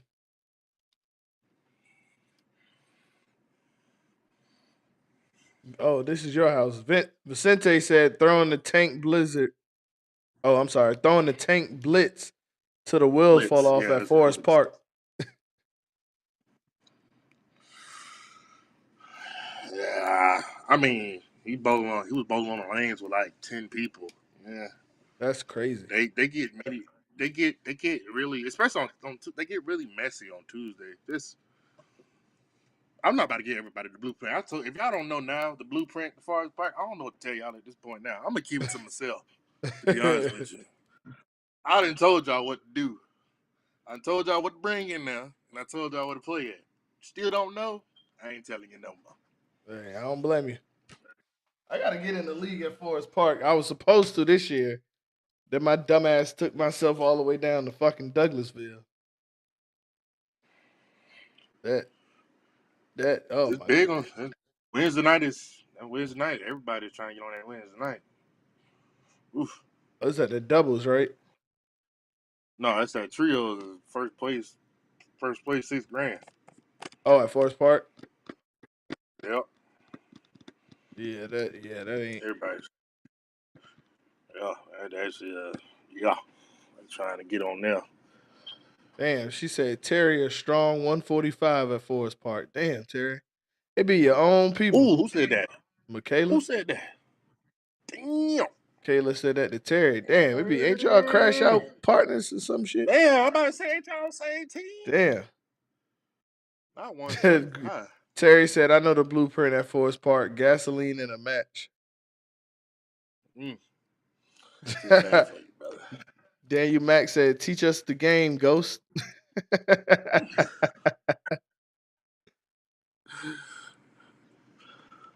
Somebody said MK versus Terry at Forest Park.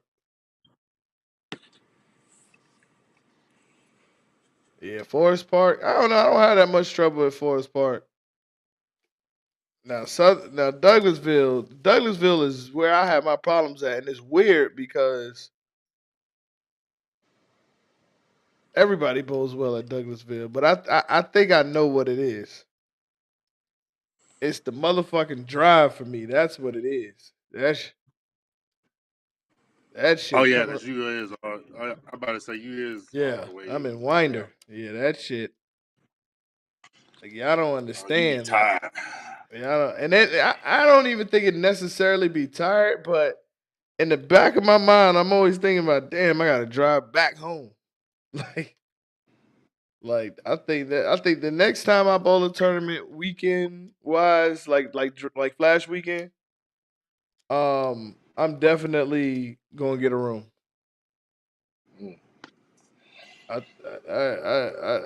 Yeah, cause that drive, boy, Yeah, that shit. I had some. Well, thing was I came back, but then that was the first time me bowled in there before I left for the military. It was something different. Yeah, you gonna have you just Douglasville has taught me how to actually match up the right way. Yes. And that's what I had to go through some growing pains, a lot of growing pains with Douglasville to just know how to match, just to match up. I just can't walk in there like, I feel like I need to throw this today. Well, I need to throw this today. No.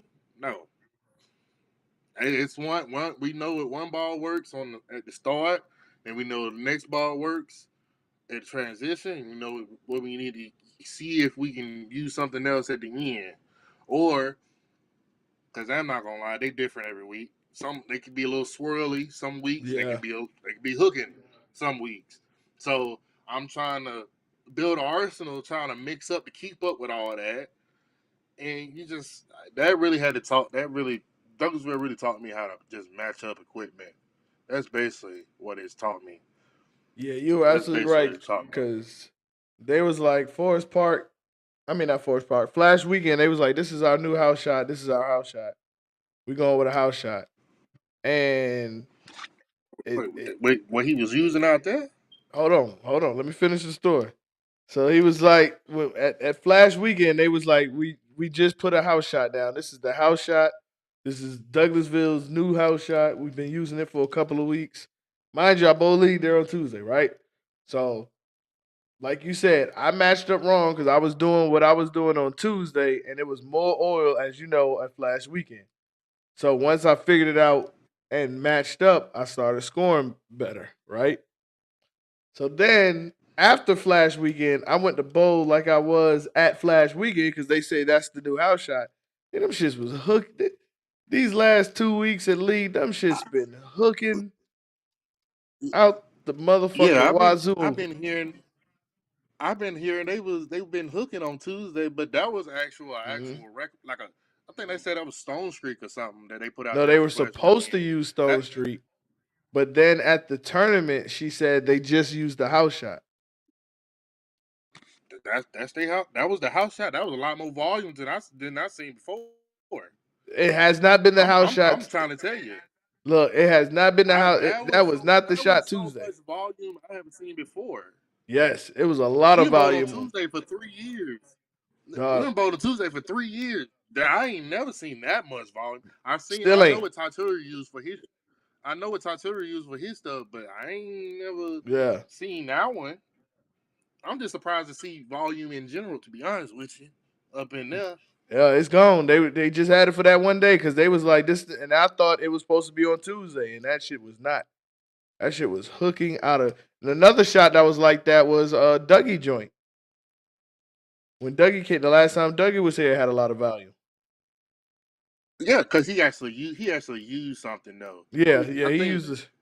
I think the I want to say the doubles was like 5-1, and I think the actual rep you set was like 8-1.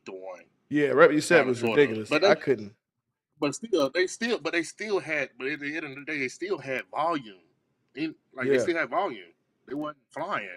Now I don't know about everybody else pair. Our pair was kind of flying because what everybody was doing. I had Tyrone, Nate Garcia, Jaime, everybody. We broke it down to open the lane up. And then when we get in match play and we get to other lanes, they weren't playing like our pair was playing. I can see Another that. big mistake that I did again. Michaela said they used the new house shot at some months ago during No Tap as a trial run. Yeah, they must have scratched that because on Tuesdays, that should be hooking. I'd be like, God damn. And not in a bad way, like shit. It's just like I just hey, you got like you said, you gotta match up. Yeah, got to match up. That's all You you gotta got to do. match. Match up, right ball. Know what you need to be at. Be good. That's all you need to do. And match Something up. said everyone think Southern hooks a lot until they put something with volume. Yeah, you definitely got to. And then I heard, hey, who all attended the tournament this weekend? The North Carolina, the I don't even know what he called it, but the Battle of the States tournaments. I think he came down here. The Battle of the States tournament. Yeah, That was this past weekend. yeah, that was. And they said he put a shot down too, and they didn't want to tell the shot. They said they had to force the shot out of him. Man, that's crazy. Yeah, so I know. I think Michaela went. How was it, Michaela? All I know is everybody was at Sunshine. Hold on, let me see. How was it, Michaela? Michaela, I know she had went.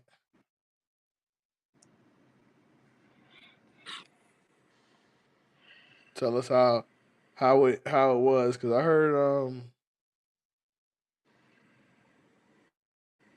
I think it was 12 people the first shift, and then 4 people the second.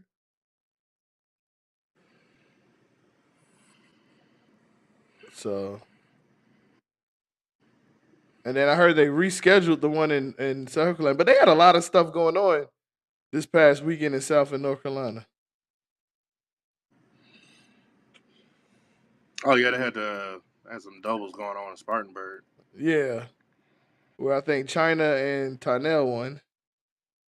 Yeah.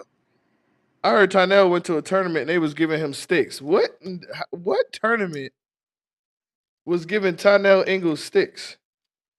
I hope they ain't going off their college averages. That is crazy.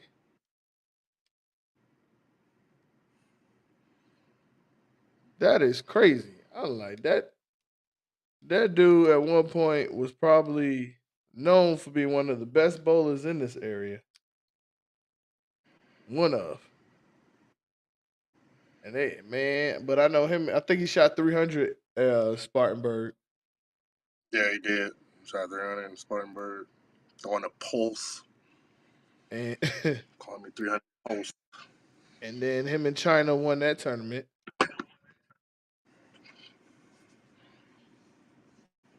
Something said Augusta. I'm about to say he did. I think he had a nice cash in Augusta. I'm trying to figure out did he win or he came in second. I wasn't sure. Yeah.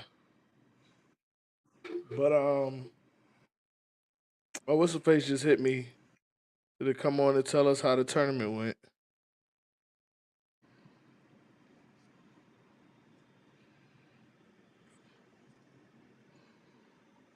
Let's see if he on. But I think Kyle is on to see tell us hit up Michaela to tell us how the tournament went this past weekend. Like I said, I know they had to reschedule, but the South Carolina one. But like I said, I think it was a lot. It was a lot going on because I think they had tournament in Myrtle Beach. You had the Spartanburg tournament, I think, which was Leonard tournament. Um, like I said, it was a Myrtle Beach one. I think, if I'm not mistaken, I think Dre threw something too, or Snake. Yeah, Trad. Yeah, something like that. So close on Trad or something like that. Yeah, yeah. So yeah, I think it was, and then I seen there was a 5-man tournament. I don't know where Chyna was, but I know I saw her posted something in Augusta, or she was bowling with Charles Weathers, and something had to be drivable because she went from Spartanburg to there because it was the same day. But let me say this too about China. I ain't gonna lie to y'all. When I had a 168 average and I was getting better, I was jumping in every tournament. I was cashing in Oh everything. yeah, you got. I She's doing what she's yeah. supposed to be doing. She Yeah. here's where I fucked up. Where I think she's doing better than what I did. Is she's calling y'all killers. That's what I should. I wasn't thinking like that. I was just trying to bowl. I was bowling with my partners. I wouldn't change it because I had a good time with them. You know what I'm saying? You learning. But she calling you.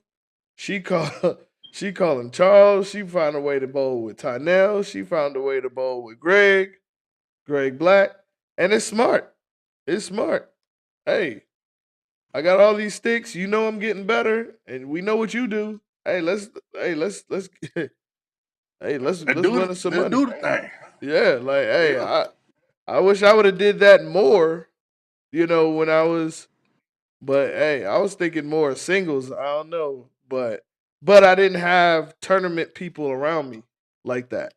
So, but some you did get your chance. You just don't know it because that's how we won that money at North Augusta. That's how we made the playoffs your first year bowling UBA. your average, JoJo average, EK average, the Wanye average. Shit, that's how. Sam was the only one who caught it. Sam used to come to me and be like, "Yeah, yeah."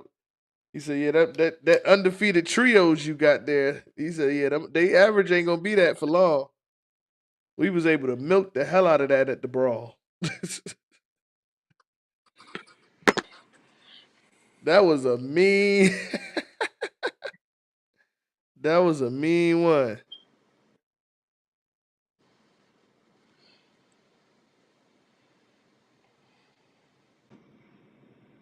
Yeah, Kyle just said he wants to redo the one in Atlanta. He didn't realize it was that many tournaments, and that did hurt. Yeah, it was a lot.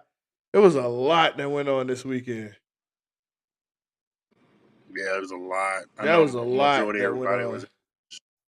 was at Yeah. Sunshine Oh, in and Florida. Sunshine. That's right. Dang. Yeah, Yeah, everybody it was was at a lot. Sunshine.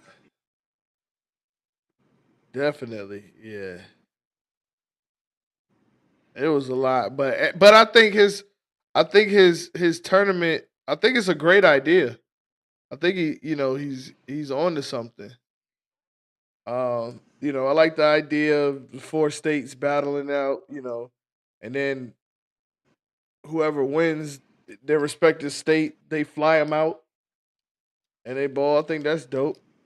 You know, Yeah, I think it was a dope setup. dope setup, but it's just Mm-hmm. it's a one thing about the South, boy. It could be tricky because we be having so much, Mm-hmm. especially when you talk about North and South Carolina, and we as here in Atlanta, they don't travel as much, but we do. Like we'll hit up 2 tournaments in a day if it's on that 85 line. I know. Oh yeah. I know 85 hate to see us bowlers coming. That's for sure. But yeah, like the South, like the amount of tournaments and stuff, and now that you adding Federation, UBA, and then all these tournament directors, like, hey, it's that time of season. But um, I think with we got to figure out a way where we can throw big tournaments like that and it not get in the way of others. Like we need something because I'm sure we all have seen tournaments we wanted to go to, but we already committed to something else or something maybe closer. You know, Right. So I think we need to come up with something, and maybe even I'm supposed to have Tim on with the new system from Bowling Champ for the tournament directors and bowlers for actual system.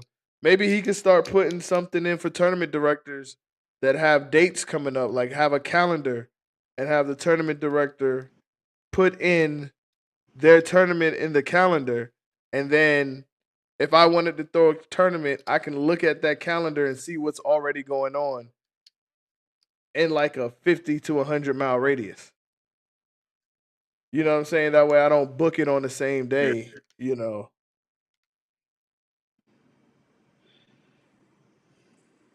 Um Daniel Mack said, "Here's an idea: sanctioned tournaments should be updated and treated like leagues." The problem with that is nobody's gonna care about a tournament that they ain't bowling in. Just like they don't care about a league that is bowling in. Unless you're talking about USBC having a tournament. If this is a sanctioned tournament, you should have a tournament average and a league average. If that's what you're referring Yeah. to, I do get that. That makes sense Right. if I'm understanding you correctly. Because in USBC, it should be a tournament average for every sanctioned tournament, USBC tournament you've been through, and then a separate league average. That's a great idea.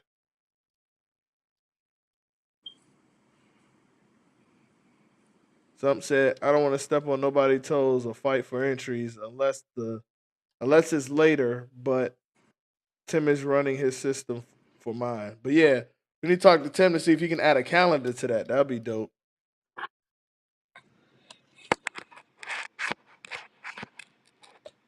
Jacob, you go by the US even when these tournaments are not sanctioned, they're using USBC rules. The only difference is Yeah. they're adding that one little guideline that covers their ass if tournament directors have final say so in all matters. Like that's the only difference when you don't sanction your tournaments is that little wording is assuring that whatever I say goes pretty much. But Yep. like Mm. like I said, if we start going to the USBC meetings and voting these people in, um, we can start making changes to these USBC rules and stop going by these old ass guidelines. It's not going to be easy. It's not going to. Rome wasn't built in a day, so it's not going to be like a daily thing that happens or a quick fix, should I say? But it is something that we can definitely see changing within time. That way we won't be scared to go with USBC rules. Nick Williams said I think a calendar is on his maybe on his to-do list. That's great. Oh, some said it is on there. Okay, cool. That's good. Yeah, we need to start pushing that so tournament directors can start using that.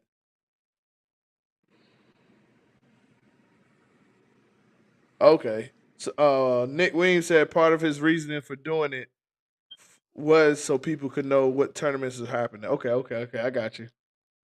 So yeah, Tim got it all covered, man. I can't. I think he's supposed to be on the. I'm gonna try to. I gotta talk to him because he wanted to come on this Friday, but I gotta travel. I'm bowling in big league in Lumberton. I just realized that's fucking 6 hours.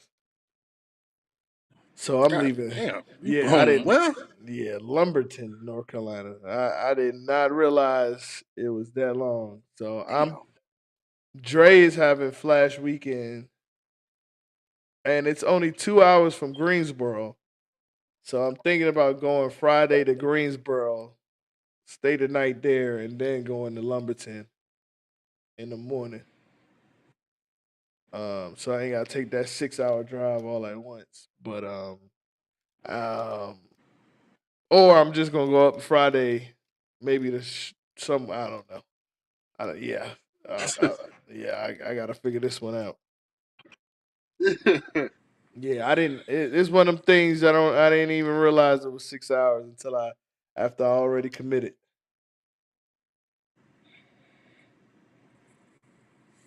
Um, yeah, something said he'll be there, but yeah, I'm hoping somebody hits me in my inbox and says that they need somebody for Friday, because then they'll make the. Well, I don't know. Either way, I'm trying to figure That's this the out. 660 trios, right? Yeah, You got the 660 trios? Yeah, okay. That's what he always yeah. had the first one. No. I am trying to come to Battle Bowl. Eric. I probably would not be the Battle Bowl to bowl. Um, Yancey. Yancey said it's gonna be a Yeah, that boring ass drive. fancy. Damn. 85 is already a boring ass drive. I don't care where you going on 85. 85 is already a boring ass drive. But to Lumberton, yeah, I'm gonna try to go to Green. Maybe I'll just go to Greensboro and just hang out, even if I don't bowl, and then drive to Lumberton the next day. But yeah, I gotta ask somebody who bowls out of Lumberton. How's that shot? But, but yeah, we need something else out here in this area. I think a big league, a federation would be good for this area, especially when you can mix and match the teams, so everybody not treating fucking UBA like it's a gang out here. God, dog, you flash the wrong jersey. It's like colors out here in the UBA. Niggas is making blood deals out here. NIL deals jumped in. Boy. Boy, this is crazy, boy. And then I'm gonna be real. The crazy part about it is, I be feeling responsible because I be like, I encourage this. I was like, yo, we need to get more involved. We need to talk more trash. I was like, man, I created a demon, boy. I be looking back. I'd be like, oh man, maybe I should have explained it better. I'd be like, shit. It, Yeah, boy, crazy.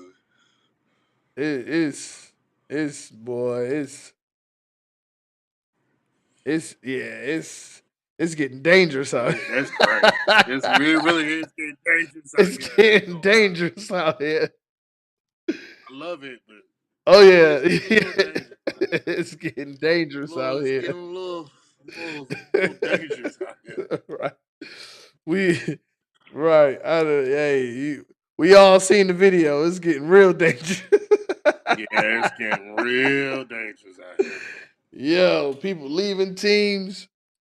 Yo, somebody said we gave yo, yo, so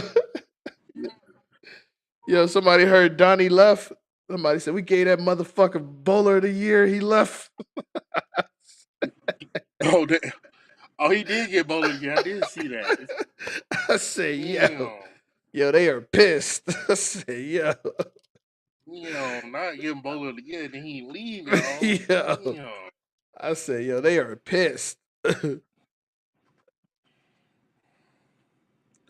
crazy. Yeah, that's the only thing, Joan. Motherfuckers is lazy out here, man. Everybody want to bowl. Nobody want to help set up nothing. Because the big league, I mean, I ain't gonna lie. All the big league is the UBA with 4 people, but much calmer. It's more like I mean, it is some trash talking. It is competitive, but it's a lot calmer than UBA, But the UBA out in Georgia, yeah, we done created a monster. We And, created a monster. I and then love it. I love it. We did, but yeah, it'd be a little. But the funny thing is, though, it's the one thing I wish that people would do out here is educate themselves more on the UBA, especially of teams in North Carolina, teams in South Carolina, teams up north. Like, learn what these teams are doing. And I'm telling you, when you do that, especially as a team owner, when you do that, it becomes much easier. You get to see the blueprint of how these other Right. teams are built, how these lineups are being made. When people are paying attention to what's going on, like pulling up these score. Like a lot of us, I hope you know, you and I and this is one thing I give props to EK for doing. He'll go on that UBA website and start pressing buttons and finding shit. And that's what I encourage everybody. Go on the UBAbowling.com website. Look at, you can actually pull up every tour stop score sheet up there from every conference, and you can literally see what kind of averages these teams is. This team is doing well. You can look at the standings and look at the teams and go and pull up their lineups. I'm giving y'all a little, little sauce on my secret on how I built the team and everything. I remember when me and Leonard got cool and I started asking him questions, and he told me, hey, my team went to Battle Bowl. I went back on the UBA website and I went to go see the scorecard. I went and I told him to send me those sheets from that season, so I can see how you built this team. When Complete Anarchy, I went to Battle Bowl. When I was like, all right, who won? I started looking up who won and started looking at how they built lineups and what their teams consist of. And I think that will make our division even better and even more competitive. And we'll stop asking a lot of these dumbass questions that we be asking, because I ain't gonna lie to you, a lot of y'all, I'll be like, oh my gosh. I'll be like, but that's this area. We don't like to read or look for information. Um, Jones said, I think it's important to run the pre-tour stop event. She wish others would. Yeah, I mean, okay, here's my opinion now that we're a season in, Joan, about that. And I halfway, hold up, let me say this. Say it like this. Before this season, I agree with you. Here's why I think it doesn't work for our division is because everything is local. We all know how these houses play. I think the preseason tour stops that we had in the past, Joan, when you were on Full Throttle, I mean, when you were on High Caliber, and we only had like 3 teams out of this state or this area. The reason we did those preseason, I mean those pre-tour stop tournaments, is so people could see how the house played. So I used to drive up. People used to think I was crazy. I used to drive up Saturday, and you know this, Demetrius. I used to drive up Saturday, bowl the Yeah. tournament, and then report back of how the lanes played. And Yeah. people be like, "Damn, you drove up 2 hours Saturday and 2 hours Sunday." Like, yeah, like I'm trying to win. Like like it was like, hey, it was. He said the secret to winning in the UBA is treating your team like like Alabama. Blitz, blitz, blitz. Best 9 available every stop. That's the secret. Facts. Yeah, you want to get your best 9 every Yeah, time. I can give him that. I can give him that. I get why he's saying it. Yeah. I give him Um, that.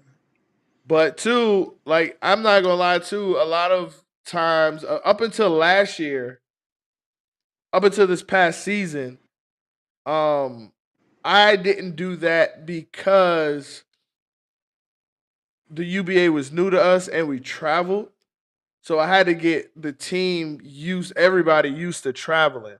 So with me, it was more of a strategic thing to just make sure we made the playoffs, but also made sure we developed our bowlers. All right. And until this past year, we never really focused on actually trying to put the best 9 out to win the division. But it, like you said earlier, it's going to be fun and crazy, and it's gonna be scary for a lot of teams because I'm gonna go ahead and say it. So now that we got 13 teams, we have an extra playoff spot. So instead of 3, we got 4 teams making the playoffs. And Mm. with that And now with that information, I'm sorry to tell y'all, but a lot of y'all, it's going to be the same top four teams. Like it's going to be striking results, DSL, us, and Yes. Critical Role. Like the rest of y'all, full throttle. I love y'all to death, but I think y'all gonna be the new bad intentions. We're gonna see if bad intentions know how to make a lineup now. Um, Southern Asylum. Um, I ain't gonna lie, Southern. I'm tired of picking y'all. Like y'all gonna have to show me. Every time I think y'all about to break through to the next area, there's no fucking way y'all should have missed that playoffs this season. No fucking way. So as hot as y'all started, and as much momentum and y'all have, and the bowlers that y'all have, there's no fucking way y'all should have missed the playoffs. It was tied. It's the second season. It was tied on a bow for Southern Asylum. It it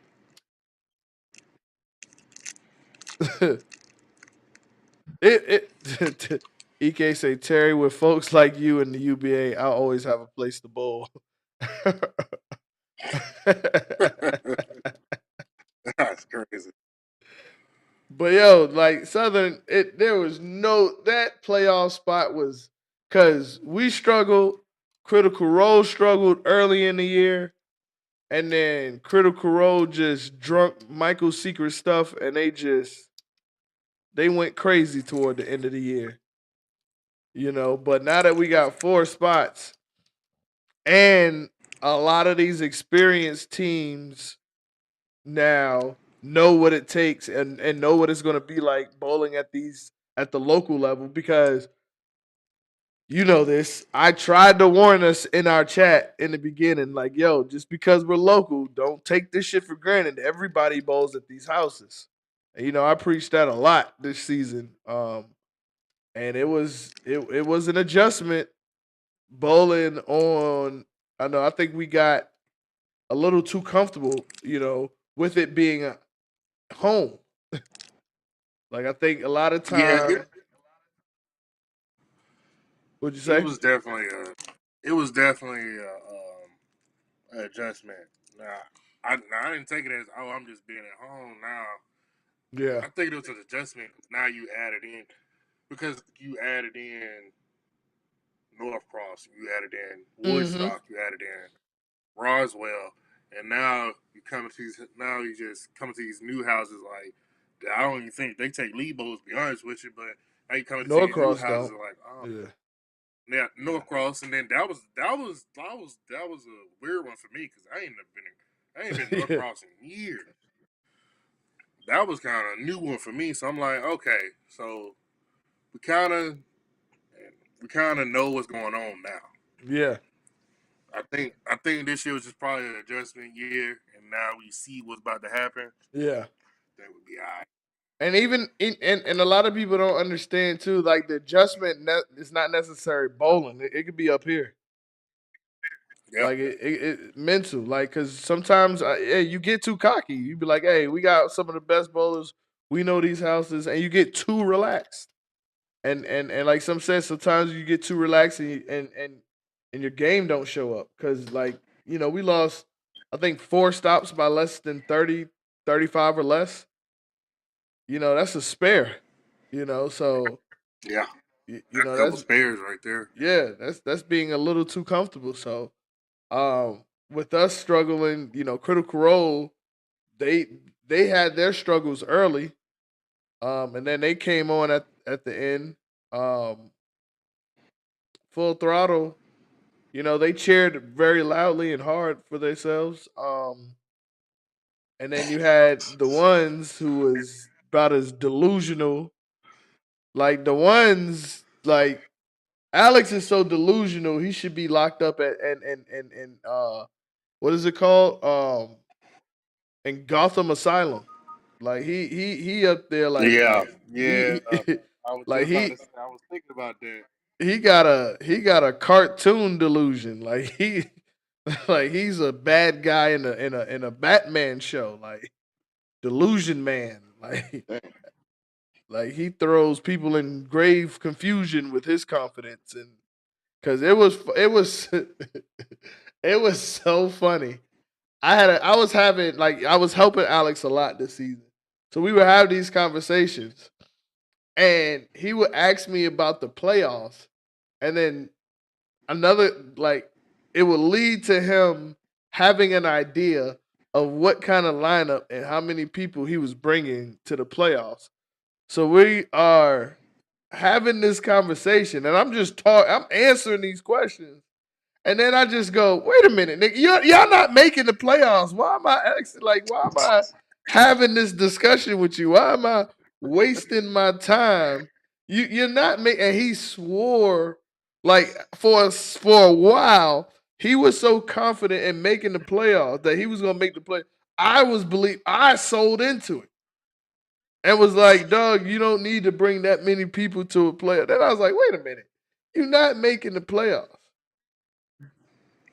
And I kind of had that same conversation, not about the playoff. Well, yeah, it was about the playoffs with Vicente for a second because they started asking people questions. They started asking me questions, and then they started calling Leonard, asking him questions about the. So like I would call him, he was like, "Yeah, I just got off the phone with Full Throttle," and I was like, "Nigga, they are not making the playoffs." Like they thought just because if what had to happen, they had to 40-0 somebody, and then another team had this. So they was really going in thinking they was about to 40-0. I don't even know whoever it was. Like a 40-0 a team down here. I mean, I think the Crash Outs could get 40-0 next season. Because looking at their database, they're gonna be using a lot of vacant scores.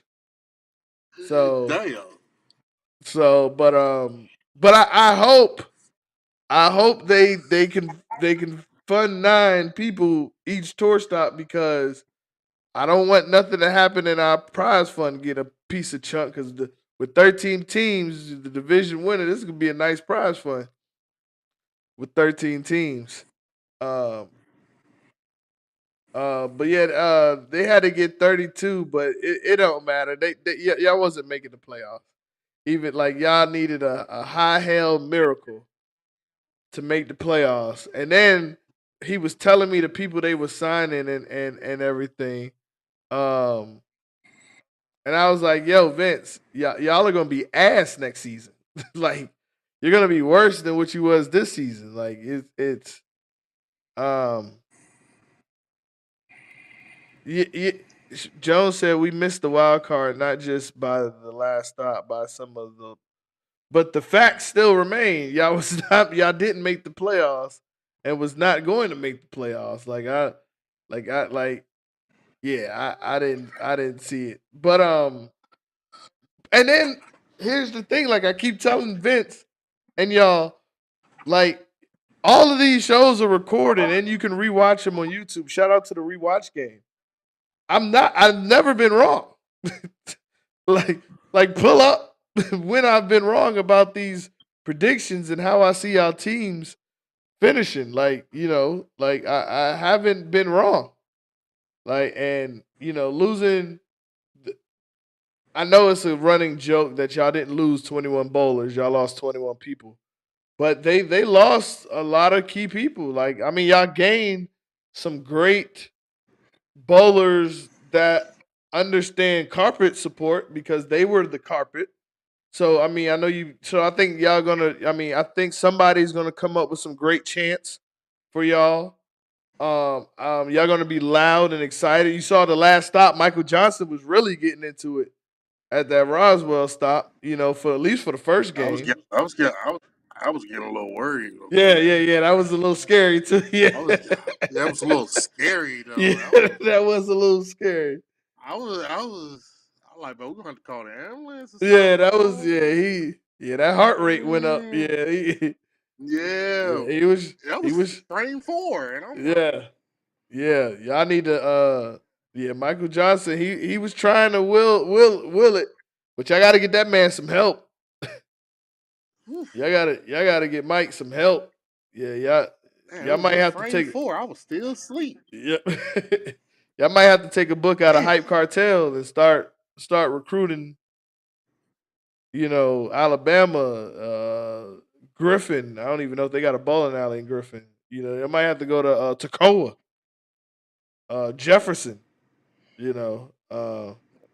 Yeah.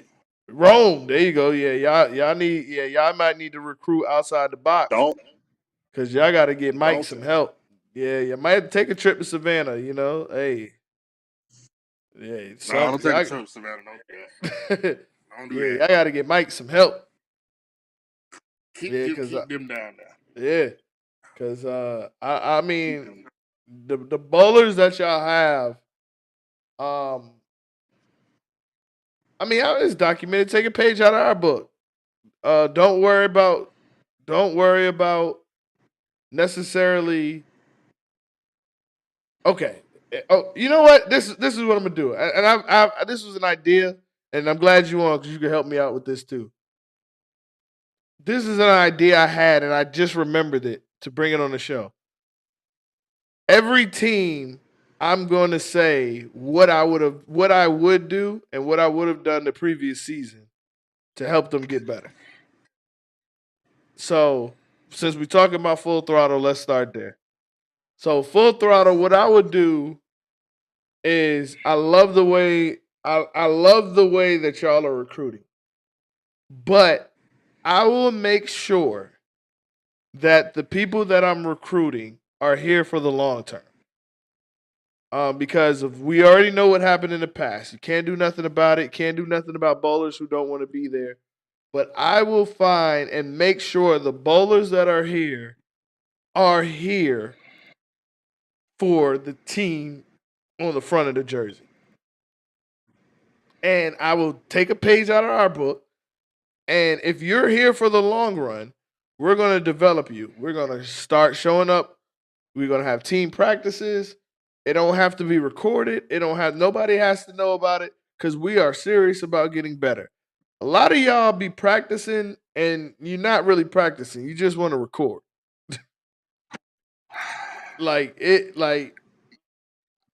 You know what scuffs my Timbs?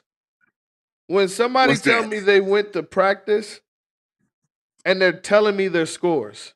That really scuffs my Timbs. I cannot. I like that irks my fucking nerves to hear. Yo, I just went to practice and I shot two. Like that's not practicing.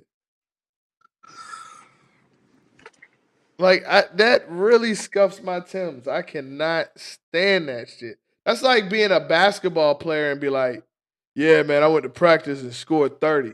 Like how? How? What? like Oh man. like nobody was really playing. Like no like it's just you. Like you like that really, but I will have a practice. I will take Mike, who's a great bowler, and I will have him come out to these practices and watch these bowlers work on their game, work on their equipment. I don't know if they got somebody that works at a pro shop that can actually look at these people equipment, make sure they understand what their equipment does and how it match up to the lane. I wouldn't even worry about trying to win this season. I would be mainly worried about developing bowlers if I was Full Throttle. With the team that they have now, because I think they do have some hungry dogs. I think they have people, Daniel Mack, Vicente. I know that they've been working hard on their craft. And they have great people. I will say that. One thing about Full Throttle is they have the Yeah, they people. got some good people over They there. have some great people, but they need to make sure that the people that are there for the long run, I think you don't have to necessarily always worry about right now, because even our first year, my first year doing this, I was just, we were just really making noise. Like we were just trying to figure out our way. So it was like I knew we had to get better than what we had once I seen what was Mm-hmm. out there. So I told myself don't stop recruiting when I first started, and then once we got a core, it was like, okay, the people we have people that actually want to be there. How do we develop and get better? So if somebody can't show up, it's not a drop down. It's still the same level we can bring to the table. And that's where we started Right. developing bowlers, and that was great. And I think Full Throttle, one of the things they need to do is just worry about the development of the team, because you could be the Bulls that hey, early on the Bulls was barely making the playoffs, and if they were making the playoffs till they started drafting right, they got the right pieces, they built around Michael, pun intended. They built around Michael, Yeah. and then they elevated and did what they were able to do. But Southern Asylum, um, it's weird because, like I said, ever since I've been in the UBA with them, they have been right there at the cusp. Um, and when you're right there at the cusp and you're still falling short, Um, y'all gotta figure that out. Y'all gotta figure out what it is. Is it the lineup, the best available? And the best way sometimes, and I've done this with our team, especially with you, Greg, and a couple of head hitters. I'll come to you with the schedule ahead of time and be like, look, I need you for this date. This is a very important matchup. This could be playoff implications. I did that with Forest Park at Striking Results when we had them. I said, hey, this could mean our season right here. This could mean for the division or for the playoffs if we win this match. And I was talking about that in October, November, and that tour stop was what, the Yep. second to last tour stop. So maybe that's something that they need to Hmm. do, is start making sure you got your guns and your hitters in advance, because um, for the many times, and I know when was it? The year before last year, they lost to us the last stop of the playoffs, which elevated. I mean, last stop of the season, which was a position round. And if they would have just got a certain amount of points, they would have made the playoffs. And like I like to say, we beat the living shit out of them on that stop, to even jump High Caliber, who got the living shit beat out of them against Critical Role. Um, and me and Sam, oh my God, we, me and Sam need to go into screenwriting because we wrote that play up beautifully. Like we used to talk about that. Oh my God, we set that up so beautiful. Man. I wish I would record when me and Sam, because a lot of this stuff, like y'all don't know, I'll be keeping secret. But me and Sam last season, we cooked that up. We knew the whole season it was going to come down to this stop. They were going to play High Caliber. Like, we knew we wanted to jump both of them. Like it was wow. Because I'm not gonna lie, High Caliber and Southern Asylum that year. Southern Asylum used to talk so much shit sneakily. So it was to a point where I never wanted to lose to them. We only lost to them once, but I never want. I made sure that lineup was stacked against them. But now they off the hook. Like y'all can't get out. Like y'all can't. Y'all be fighting y'all own shadow. Like y'all need. Like it don't even. But I think they need to figure out, because they have the bowlers. They have some great bowlers at Southern, and had one of the best lefties um out in that area. So like, it ain't like they ain't have the team. It ain't like y'all was Scrappy Doo or underdogs. Like y'all had the team. Y'all at one point they had who did y'all face that one time in Greenville? It was Billy Rhodey, LeVar, Hmm. and I Bill Rowley, forgot, Billy Rowley, LeVar, Dez. and Um, Dez, yeah. Like y'all yeah. had like on scrap, like that was like y'all had a team. Like, and then I think Donnie, the tour stop that we beat the shit out of him. I think Donnie shot. I think he went what, front 11, shot He was on. 298 or some. No, he was on my pair. He fried. Yeah, he was on my pair. He Yeah, was on my pair. like Yeah. he damn near shot 300 and they still lost. Like y'all, like, hey, y'all gotta figure out that maybe instead of talking shit to everybody else, Y'all need to put something together where y'all competitive against yourselves because y'all got to figure that dynamic out. Or when you in these important matchups, do like high school do. Everybody need the day of game day. Y'all need to show up with shirt and tie, like and be serious. Like maybe y'all need to like yo, it's no fun in games. Yeah, no fun in games on game day. I need you shirt and tie. Nobody taught you talk shit before the game, but during game day, hey, we focus. Maybe that's what y'all need to do because y'all be right there. Like I be like this season, I just knew they were making the playoffs. They started off scorching hot. I just knew they were making the playoffs this season, and then that job they just do. I said, man, they about to blow this. And yep, they definitely blew it. Let me see who else. The ones. Um, I think Alex needs to find more like-minded individuals like him. I think he has a great foundation. Um, I think he picked up a great free agent. You know, if Lupo feel like bowling, or if we all know if Lupo's in the right attitude, he's dangerous. We can't act like he's not. I don't care how upset or how whatever happened between us. You can't deny when Lupo is focused, he is dangerous. And if him and if Exit is wearing that bubble coat, we already know he's shooting lights out. You know, if he show up in a hoodie, we might have a chance. But if Exit show up in that bubble coat and that Montclair, it's a wrap. It's a wrap. Everybody knows that. Like when he pot bowling and he shows up in a Montclair, hey, hey, you just hoping he came for business. Yeah. He came for business. If he show up showing arms, like because when Exit cover his arms, he's dangerous. But when he show up with arms, you got a chance. When you can see some skin over there, you see his tattoos. You got a chance.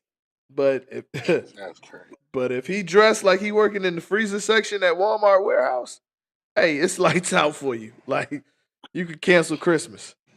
And then you got Jamel. We all know how Jamel when he first started, compared to him now, and he's starting to shoot numbers.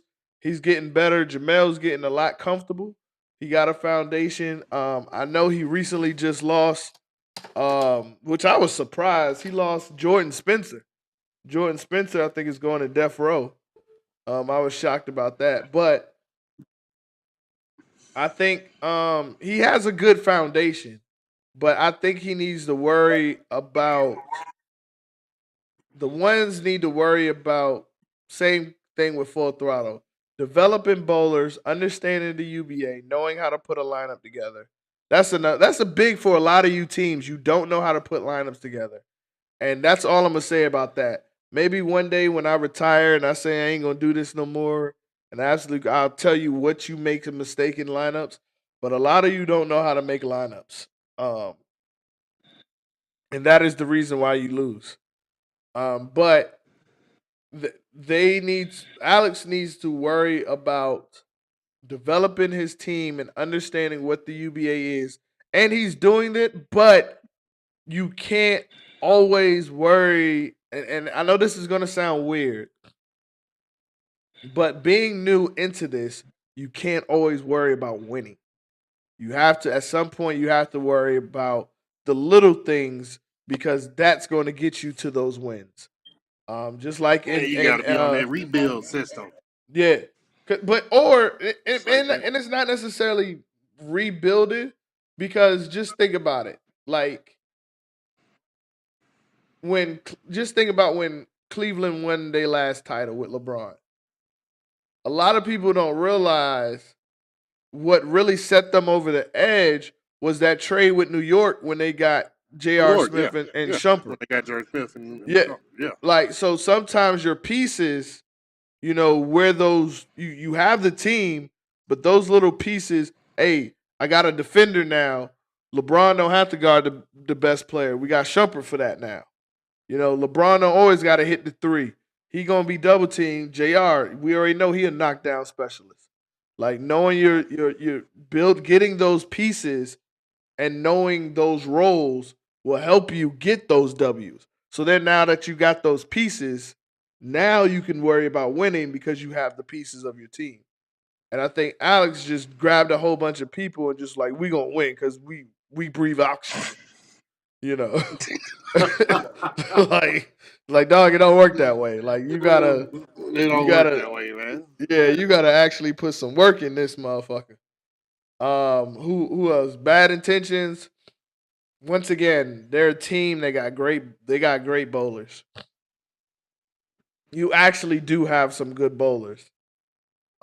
Especially when we bowled against them, they had bowlers I didn't know they had. like like they Yeah, they got. I mean, they got Kent over there. They got D'Lo that's over yeah. there. D'Lo is no slouch. No, D'Lo's D'Lo's no slouch. they don't have D'Lo no more. Oh well, still D'Lo is no Yeah, slouch. she's yeah. Wherever he at, wherever he at, you need to Oh, keep that D'Lo. keep Yeah, him yeah, around. yeah, yeah. They got that D'Lo. My bad. I'm thinking of the female. Uh, I'm thinking of damn, what? Dolores. That's what I was thinking Oh, of when you said Dolores. D'Lo. Oh well, Dolores. Yeah, solid. I knew her. I knew her Yeah, since we was babies too. So she's dangerous too, and she's healthy. You know what I'm saying? But but yeah, they had some yeah, good team. Yeah, they have a D'Lo is good definitely team. no slouch. Yeah, D'Lo is no Like you slouch. said, For Ken. one, Yeah, they have a good team. But once again, it's a lineup. They have to look at a lot of the teams, other teams that are doing or where they want to be, and look at how they're building their lineup. And recruit, recruit. Um, but like I said, they have, and they can talk with the best of them. They got Sean Hazelwood. He's hilarious. I think he's going around. I think he during the Roswell stop, he told anybody who will listen, he's the president now. Uh, so and I think what is good about that team is they have people that want to be there. They have a core, I believe, and they have a pretty decent. They have guys that actually want to be there, despite all the drama that filled them. They just need to learn how to put a lineup together. That's pretty much it for them. Um, yep. DSL, they don't need nothing. They They don't need nothing. yeah Strikers they up don't need nothing. striking results. Yeah, y'all They already. they are No, no, no. up there from top.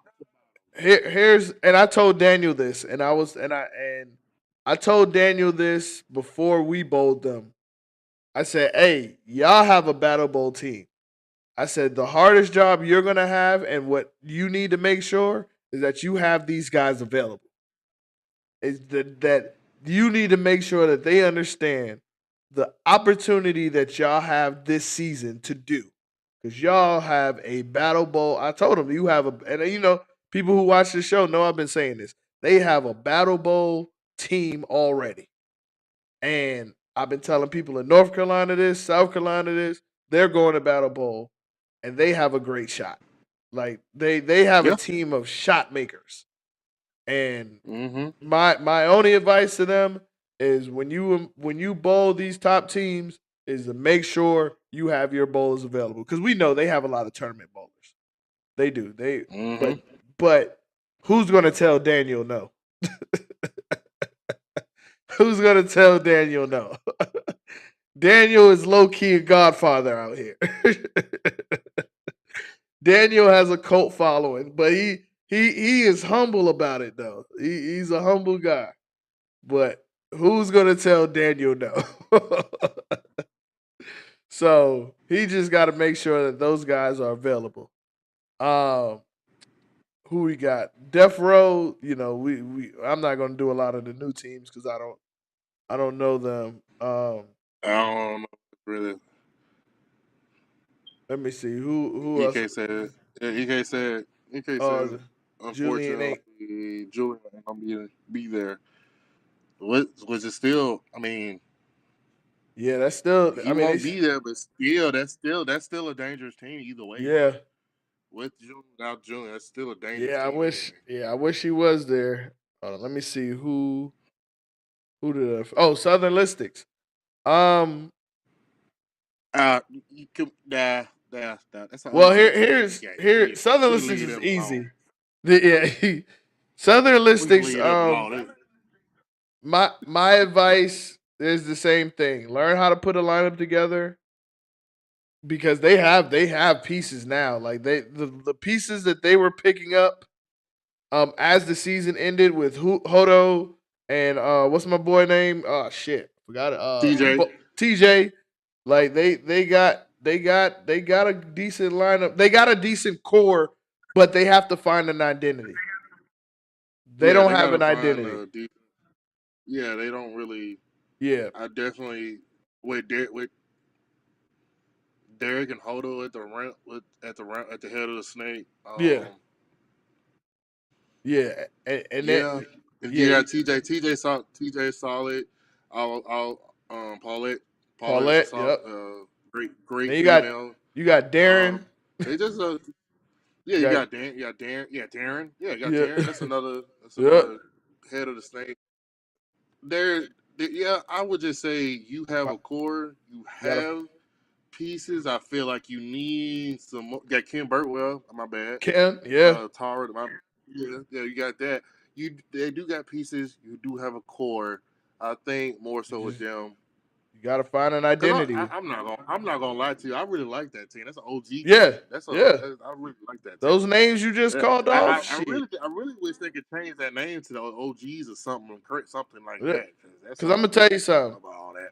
For the exception of Ken, because I didn't know him before the UBA, I've tried to get every bowler we've named, except for Miss Paulette. I just met her also. I tried to get Darren and Christina. I tried to get Hold on. Hodo. I tried to get TJ. They have an immaculate team, but they just have no identity. Um, they have no identity. They just have to find an identity, find who they want to be as a team. Um, and What you say about the crash out? They don't really got nobody in the database. yeah.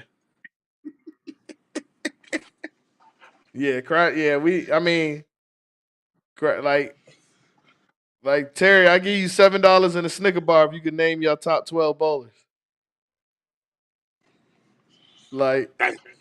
Like y'all, yeah, y'all, and you got less than 3 minutes to do it.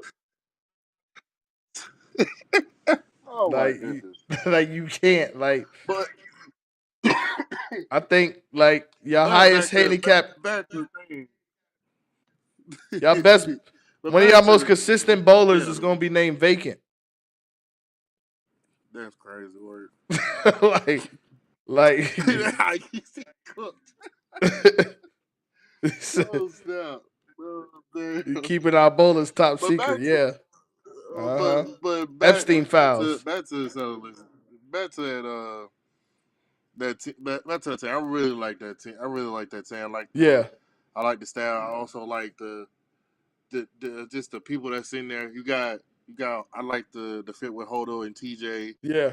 You know, but I like just all the OGs in there. You know what I'm saying? It's just that's a Mhm. really nice team. That's a really nice team out there. Yeah. They Like, and don't fool you. Derek Jones is dangerous. Hodo is dangerous. oh, TJ is dangerous. Ken Burtwell is facts. dangerous. Paul Alexander is really dangerous. Facts. They have resumes out here, Yep. so y'all might want to stop put some respect on some of Yeah, them niggas. yeah. Uh, my hey, my mama don't get a lot of shine, but my mama on that thing. You know what I'm Yeah. saying? You put some respect on some. Them people Yeah, got resumes out there. you like I said, their only problem is they just gotta find an identity. They went through the first year. Now that they got that under their belt, if they found that identity and say, "Hey, this is how we're built. We're going with this team going forward," and sticking to it, hey, they gonna be. Cause I've seen it. Like it's not like they don't care. Cause I've seen, I stick around, so I've seen them have team meetings after tour stops, and Yo, it and check that comment. Ain't no motherfucker. Hey, check that comment. We talk about the purple hammer. David Clark is dangerous with that motherfucking hammer. Right. Oh And yeah, well that too. That too. I'm looking at the one before that one. oh, we got Chyna. All she do is win. Enough said. I hate to break it to you, but Chyna has never came out and said she was a crash out. We still waiting to see if she gonna be a crash out. She never said. She never. Hey, you heard me, and you was there when I asked her at Flash Weekend. I said, Chyna, what are you? You top shelf. She a top crash out result now, I guess, or Damn. like like we know she's not coming back to the top shelf, but she is not officially. Last time somebody, if I'm lying, I'm flying.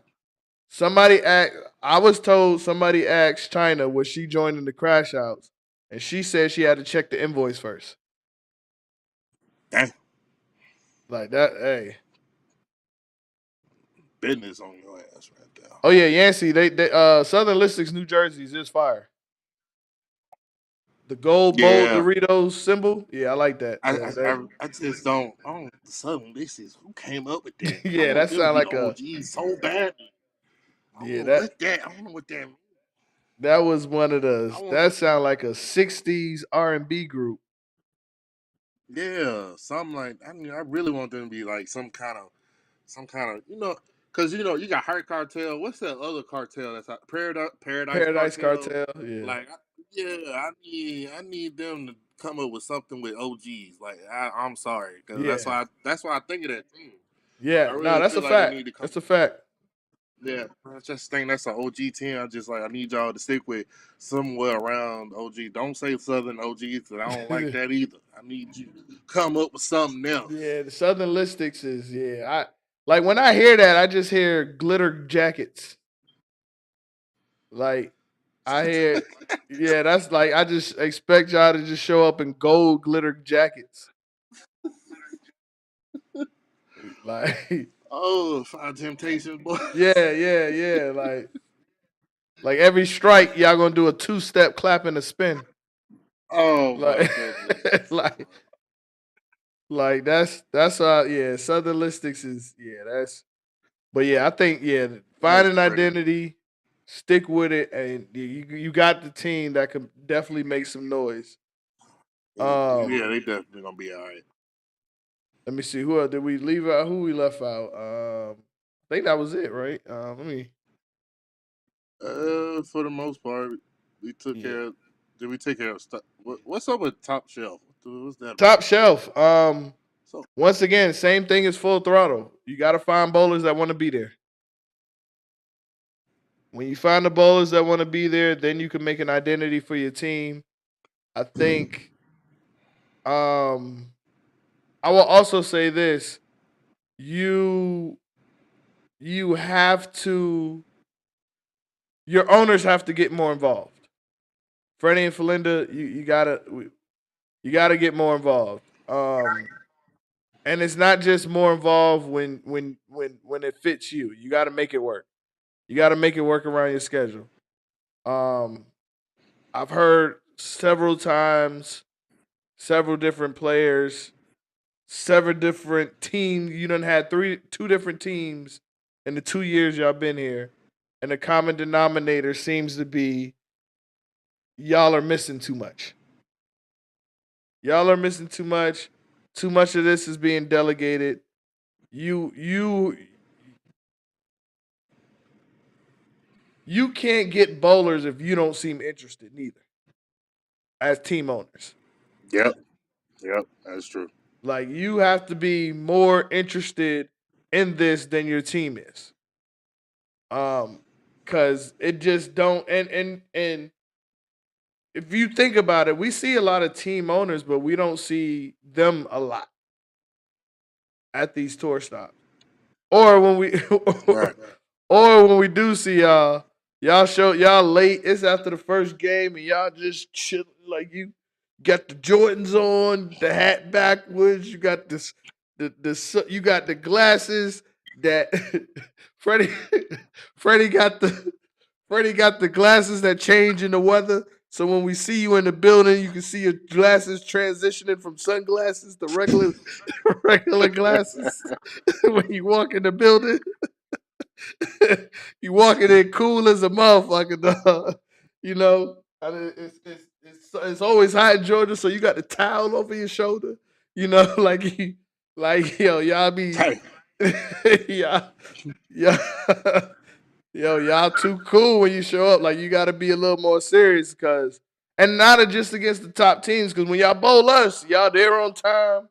You got the megaphone, like you there when you bowl us. But you got to be there to bowl every time, and the same thing with full throttle and the ones. Y'all got to find a core. Like y'all don't have a core right now or an identity.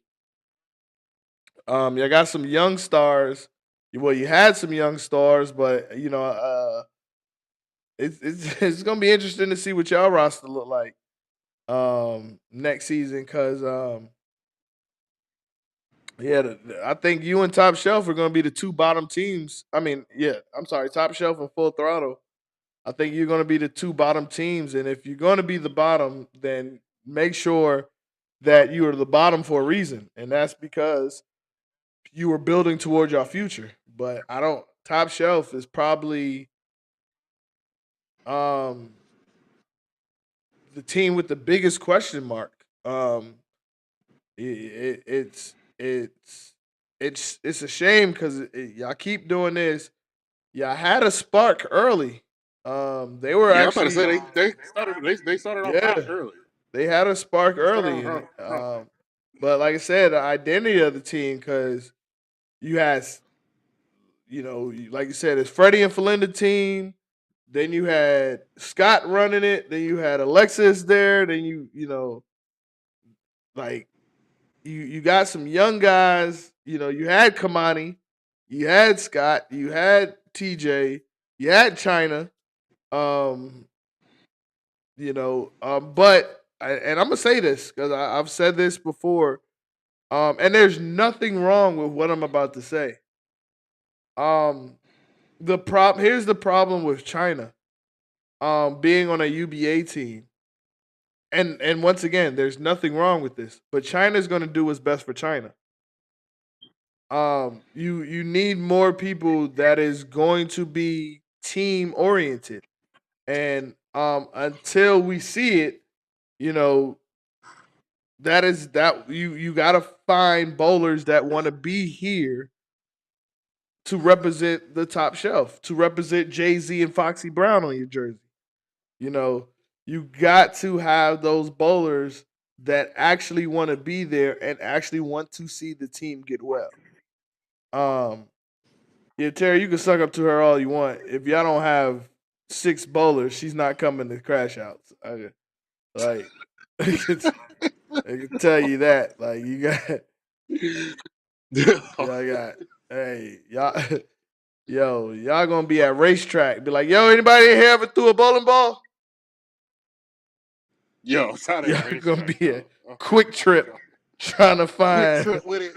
Hey man, you Yo, want to throw a ball, boy? Man, come on, hey, man. hey, funny story. We used to do that at refereeing. If one of our crew members, Oh, hey man, who can hold a chain, man? Come yep, on around here, yep, man. yep. We used to go like if Yeah. we were short in the crew, we used to go to racetrack by the field, especially the one out there in Conyers.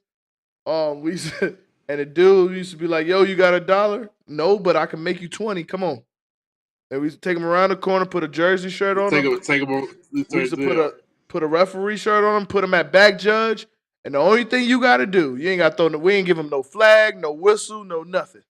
All you got to do is make sure nobody get behind you. We used to do that all the time. Like if we were short, and the chain crew. Hey, you want to make $20? Hey, come on, we need a chain. Like you said, we just need you to hold the chain. Don't move until the referee tell you to move. Like, hey, we used to, that's what the crash out's gonna have to do. They go, Yeah, I'm gonna have to go. I'm gonna have to go to a couple high school football games this year. EK said outside of Home Depot. Right, they be out there. Especially What's that little area by the McDonald's by Forest Park? Toward 285. It's a little You talking area about- the Mexicans be right around there. It's a McDonald's and it's some type of. I think that's a Home Depot back there. It's Across on the Home street. Depot back there, yeah. Yeah, they Yeah. be. That's a great spot to get some bowlers. Yeah. Behind Hey, yeah. the McDonald's. Yep. Yeah. You get Or some go down bowlers. to the Mexican Plaza down there. Yeah. Hey, They're if rolling they up could in throw a there. baseball, they probably could throw a bowling ball. I'm telling you. It just be underhand. So they be all right. Yeah, they can find. Better hurry up and put Raul Rodriguez on your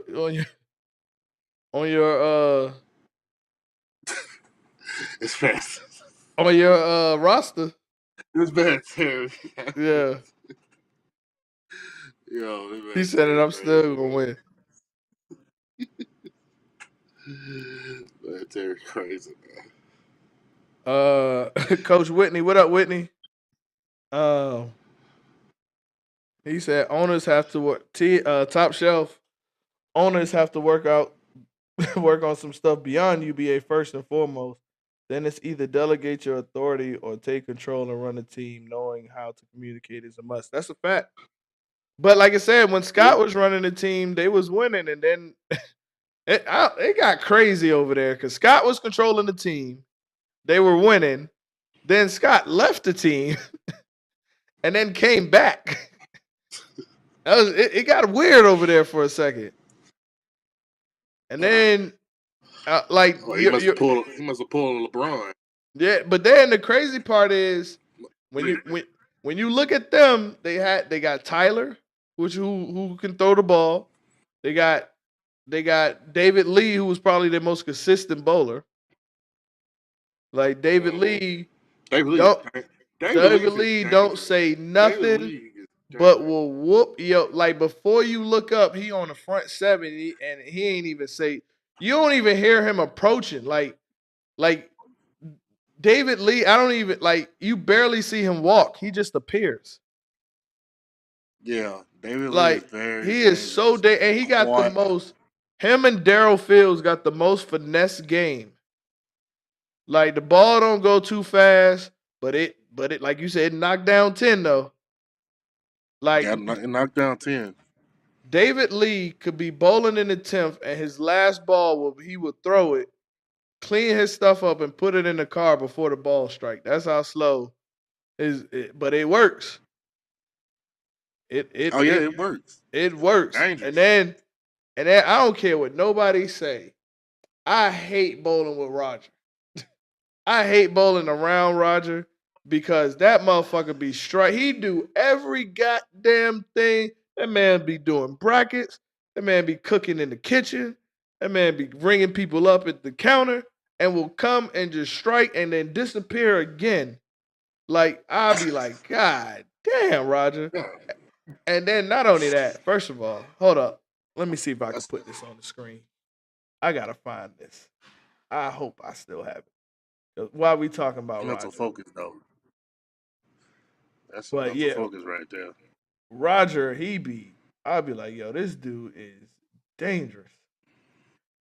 And then Joe Gill, we already know Joe could spark off, so it ain't like they ain't had the pieces.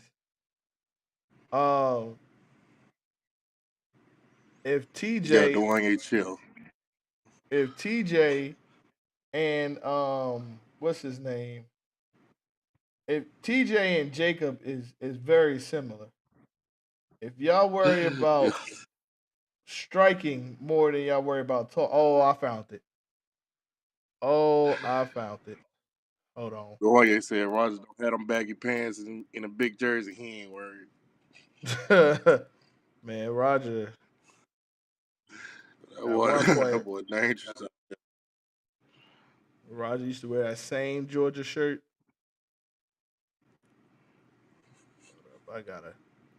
We gotta talk about this. Hold on, y'all. Give me one second. I just found it.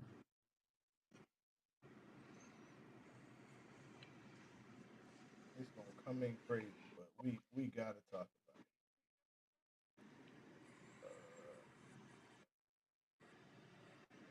Okay. How do I? Where is my?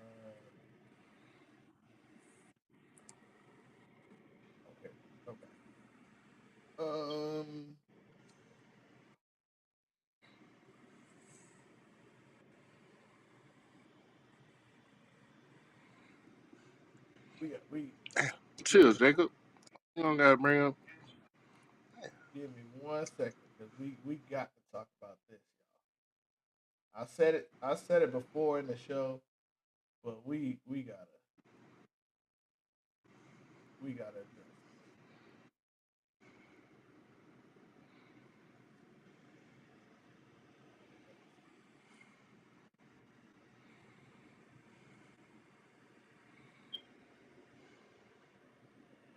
We got to get this man a new computer. This is ridiculous. This is fucking. Look at this shit. We we got to get this. We got to come together as a community. This man run too many brackets to still be running off the first Dell computer ever made. Oh, that's that. That's that old joint. Nah, Nigga, this is nah, nigga. He dropped it nah. one time out his book bag and Austell shook. Like this is ridiculous. Like this. Nah, that's vintage right there. Yeah, you're right. Nah, But we got to do something. that's We vintage gotta right. we gotta come together and get this man a computer. Nah, you still Look, got that old. You got still got that old system too. Nah, don't do nothing with that. this man got Windows Nah, 95. Look at this. Somebody come look at this. nah, nah, you keep that right there. This this is this is crazy. That's crazy work. That thing. He said. Roger said, "I make 100K off that motherfucker." I believe it. I believe it, boy. I told him. I said, "I'm gonna talk about this on my show, Roger." He said, "Hey," he said, "That's the runs. That's all that matters." Yep, ain't broke, don't fix That's it. what I'm he. telling you, boy. This shit. This is crazy. Look at this joke. Boy. That Joker. Jesus. That Joker got that nigga got the. That shit is crazy. Look at that shit. he got so much dust on this. The keyboard is white.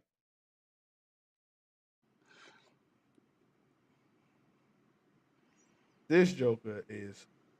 Look. This Joker keyboard is white. It got so much dust on it. This Joker computer got asthma. Look, that's asbestos. Asthma. That need an Joker, inhaler. right? That shit crazy. That Joker turn on that computer. It sounds like they looking for somebody outside. Dang. That Joker, we need to get him. Hey, that Joker, man, that computer. I remember the first time I saw that. I said, "God damn, Roger." I said, I know you doing $3 brackets, but I know you making enough. No, you making enough. I know, like, come on, dude. Like, this is crazy. Wait a minute. I know he do $3 brackets, but he do the same thing on when they was up there Sunday too. Damn it, it is Austell, right? Yeah. Austell's, I think it's $3 brackets. Yeah. He said, that's the reason why it was so many. Nick said he be playing Minesweeper.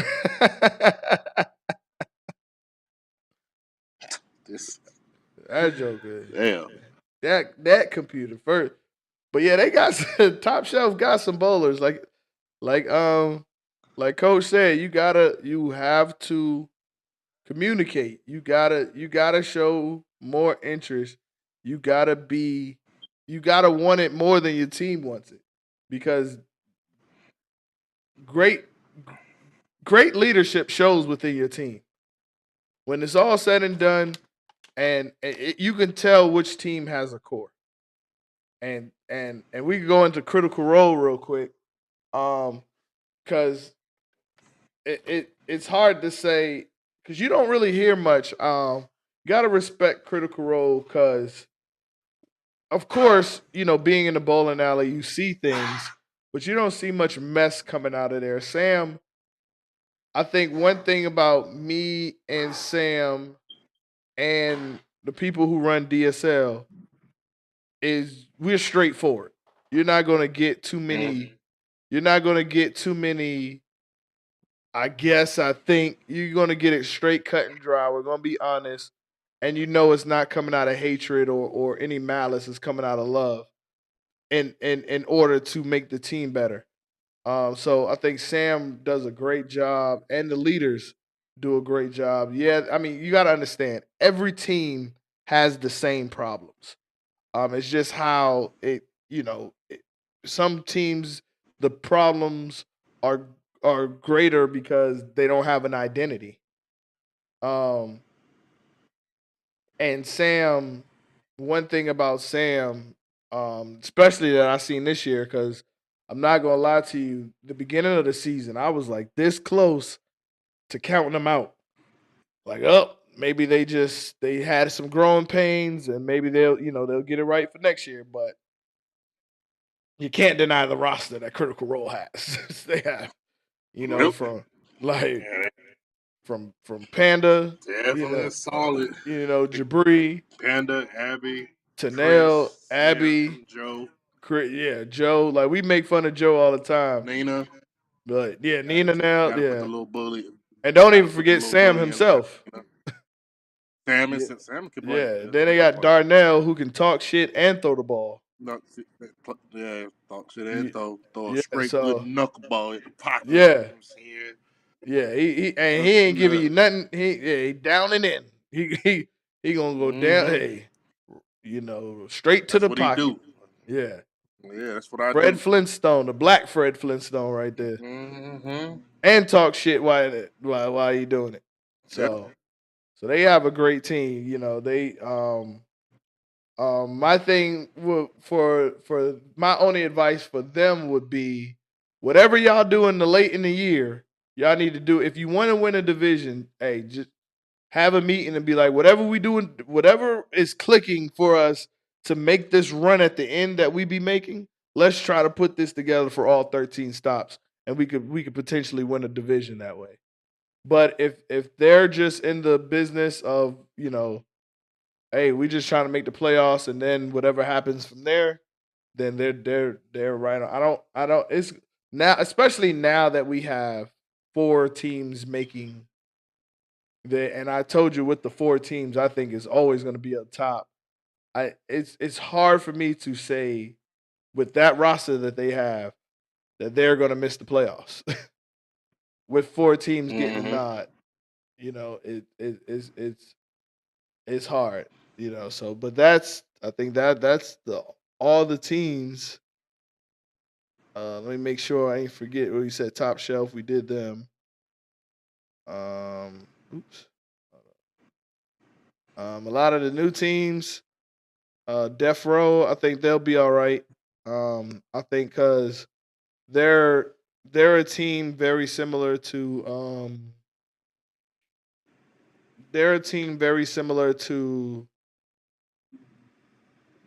Bad Intentions. Like, they travel a lot together, they bowl a lot together.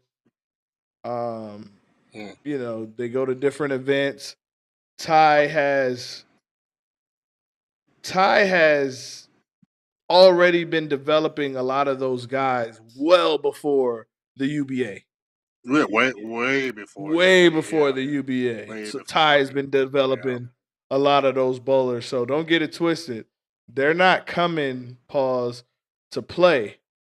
They're going to be taking it serious, and they're going to be right there.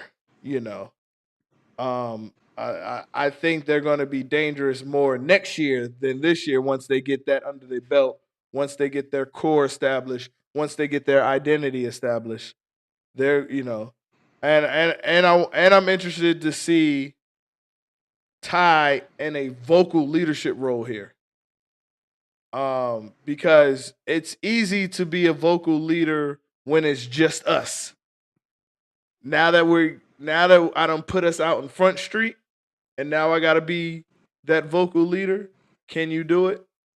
You know? Yeah, I don't. If I know Ty, I don't think that. I think that's more Garland's job now than Yeah, Ty. but as a team owner, the eyes are gonna be on you. Well, yeah, I think You so. know? But you said vocally. Yeah. I want to say vocally. Basically, it would be more Nah. motivation wise. Yeah. It would be more Garland than Ty. Yep. Now, I might, I might be wrong, but from the times I know him, if coming in a position like that, I would more so motivation wise, vocal wise, I would put Garland in that Yeah. seat more than obviously team owner, this, that, and the other. Because more times than not, you like you are the team owner, but basically, I mean, This you're more obviously you have experience being more vocal, but more yeah. times than not, when it comes down to a team like that, you will definitely have the owner, but you'll have that that top guy to do all the dirty work, the vice Yeah. president, basically. Right, You know what I'm right. saying? Like right now So what Tarika was for us basically, this year.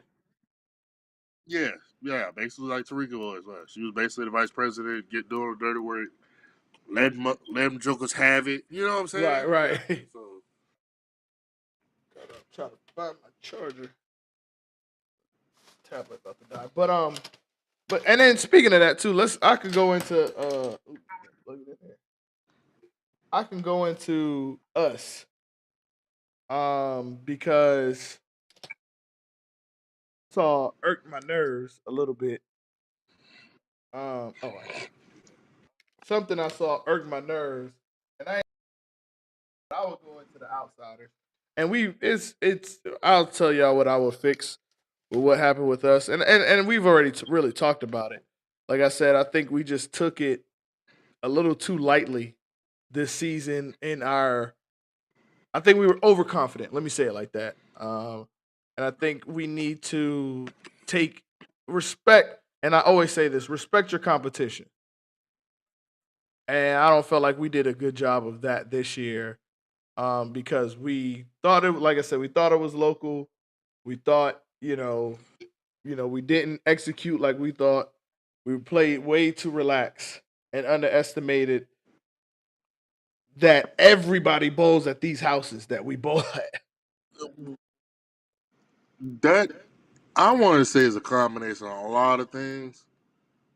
I want to say it's a combination of a lot of things. Basically, I want to say yeah, probably got a little relaxed. I'm Mm-hmm. not gonna lie. That first stop, they got lucky. I'm sticking to that. I ain't gonna say I Forest think probably a Park. little Yeah, lax. yeah. We Forest Park whooped our ass They got this lucky. year. They got lucky. Yeah, The same thing with the other stop at Forest Park. They got lucky again. I'm not gonna lie. When it comes to Forest Park, like the lineup has to be like yeah. actually has to be like really down to a teeth of what you need in there. In the house. Like Yeah, and not on the scratch pair, all three pairs. yeah. Because the way I think of it in there, like you have to have everybody actually has to play close to each other. They have to play close to each other. So Hold on, hold on, hold on, hold on. when Don't they give up play too close. much. Hold on, hold on. Don't give up too much. I ain't worried about it. They still ain't gonna take the advice though. Hit the play. I ain't worried about it. Only chance you gonna have Taff, you gonna be on the left side of them. So I ain't really worried about anybody else. I'm just saying. But more times than not, it's just yeah, we got lax a little bit. Probably maybe Yeah. did a couple stops, but I don't know. Now let me hold That on. tough. That Let me couple stops address. was really tough. Yeah. Let me address this real quick because Terry made a comment when he was going back and forth with Tarika that Tarika ruined the team, and like we didn't make the playoffs last year when Tarika was there helping us. Let me say this about Tarika. She has been for me a breath of fresh air when it comes to help. Cause for the Mm-hmm. 3 years I've been doing this and I've been begging for help.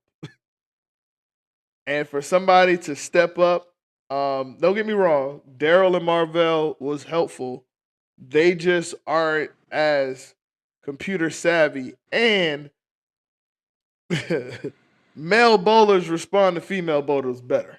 Females better. So she was able to get a lot of the people to bowl and drop their schedule better than what I could. You know, Right. so a lot of people underestimate. I don't know why. Now, whatever personal shit y'all had going on between the two out of bowling with anybody in Tarika, none of my goddamn business. That's between now, because I know some people left the team because the position that I put her in. I didn't find out till later. I, I asked for the help. You didn't step up. She did. So I love you to death, but I can't Wow. I can't uh build on that. You know what I'm saying? I I, I can't deal with the personal stuff off the bowling alley. Like that's that's not what I'm here for. I don't want to play therapist. Even though I did between some of the girls, and they changed the dynamic, but the help that I've been getting from Tarika, the Tarika has connections to North Carolina also. So she's talking to other people on teams, just like I'm talking to people. We're coming together. This is what I learned from such and such. This is what such and such told me. Like Tarika was big, and this was big with team rankings and helping us win that team rankings. She was talking, Yeah. to other teams that have been successful in team ranking, and learning, and we knew what lineup, and we knew what worked, you know. And she was, very vocal and brought some ideas that help people feel included that I wasn't doing. So she's done an amazing job because a lot of people don't know the Outsiders was almost done for. Like this was a lot, like a lot of like I keep saying on the show, and like when those who attend to mental health, like I lost my brother, I lost my best friend in back to back months, followed by losing my aunt, and then had two kids. So like I dealt with a lot since having a UBA team, and then still running a podcast, updating, learning the UBA, making sure that the team is okay, and have everything and the information that they need, so we could be successful. It was a lot. Like, there's people, there's just people in the bowling alley that got way more problems with no kids and and no responsibility, and they can't even Yeah. pay league each week, So Yeah. No you know, couple months. No yeah, couple months they like that. they You know. they they can't keep a job. They I, can't do this. They can't do that. Like so, you imagine throwing all of that in and bowling. That's why shit this year, and shout out to Terry because Terry know I wanted to quit. Like I was like, yo, dog, I'm gonna find us a sub, a decent sub, and Terry was like, nah, bro, I don't care what you're going through. You need to be here with us so we could, so and I appreciate him for that, because that at least gave me 3 hours out of the day, even though I wasn't in the right, even though I wasn't happy at the time, it still gave me 3 hours out the day that I did something for me. You know what I'm right. saying? Because I do enjoy bowling, so I appreciate him for not letting me quit. But he know I was ready to quit. Like I was like, dog, I gotta get my life together. And but it Tarika is a person who I can even non bowling related stuff confide in and let loose and just get it out. So that's the big thing with Tarika. So to say that she ruined the team is just and is crazy, and for people to agree with that is crazy because of what I've been going through, and the relief that she has, because it got harder because before when remember the first 2 years I used to call y'all at least once a week. and just chop it up, make Yeah, sure everybody was good. man, You chop know, it and up in a then jug. Yeah, and then my responsibilities at home grew, and I couldn't do that as much. So then Tarika would tap in. Me and Tarika be on the phone. Hey, have you talked to such and such? Have you? Oh, I don't have his number. Okay, I'll call him. Make sure he all right. Like yo, I used to call my bowlers once a week just to make sure they was all right. You know, just so they could hear my voice, just so you knew what the direction of the team was going to be, just so I could hear how are right. you bowling. Just like I used to do that once a week to just like y'all used to play. Oh, he got so many bowlers. I used to check on all of them weekly. So then when I couldn't, Tarika stepped in and then she started doing, hey, do you see such and such this week? All right, hey, just make sure they all right. Tap, just see how they doing. We ain't hear from them in a while. Like so, that's what I tell Yeah, y'all. Like it's being a team owner in the UBA is a lot. It's a lot because the yeah, UBA a has a lot. lot of rules that you have to abide by. It's a lot of checks and balances that we have to do before. It's funny because I know you had you bowl with the Diesel jersey, and even though you were in the lineup, we used to still check to make sure, hey, anybody got any New Jersey? Or make sure your name was still in there. We used to check every single time because of that one time when we got hit with that violation. So it's a lot of checks and balances, that is more than just showing up and bowling. Like, and then it was fun. I used to go when we used to bowl out of town. I used to be the first one there, 2 hour trip with the family Yeah, with the kids. I'll be the first one that people call me, be like, "Yo, I'm on the road. Where you at? Oh, I'm about to pull in." They be like, "You there already?" I'm already here. Yeah, Yeah. you already there. Yep. Damn, that was a good year. I ain't gonna lie. So yeah, yeah. Dom- Man, I miss them Dominated. travel. I miss that, man. It's I'll do one or two of them, but yeah. I ain't gonna that was lie. I still miss it. dominant. That was a dominant. That was a dominant year right there. That was a Yeah, dominant year. facts for you. Yeah, fact. That was a dominant year right there, boy. Yeah, yeah. Kamani tried to put on a run like that this year, but that was local. You was doing it out of yeah. That was yeah. I was taking it everywhere. Everybody was Yeah. getting that bitch. Yeah. Who is this? Don't worry about it. I used to tell be like, hey, yeah. Especially when we bowled complete anarchy that one time at Anderson. That man, if we didn't have to move pairs, man, that oh my gosh. That stop would have been epic. I think you almost shot three. Trey shot 300. Like that Yeah. was an epic stop that was ruined by lane problems. Hey, That joker was loud. They were talking spicy, boy. Yeah, that was the first time I found out you could rule against the 300. They was like, I hope he don't get it, miss it. I was like, damn, you could do that. I was like, damn, I thought it was just a bowling myth. oh yeah, Uh, that was that stop. Went 299 down, turned around front 8 yeah, on them. like, Yeah. like that was a crazy stop. They were getting a little louder, but I turned back around. I Mm. try to see this is the thing. He trying to help the teammates out. They over here rah, and I got these boys on the low over here. All right, so y'all want to keep going. Y'all want to keep going. I'm gonna show y'all a Man, little something. Go front 8 let again. me tell you, Get Demetrius. everybody looking.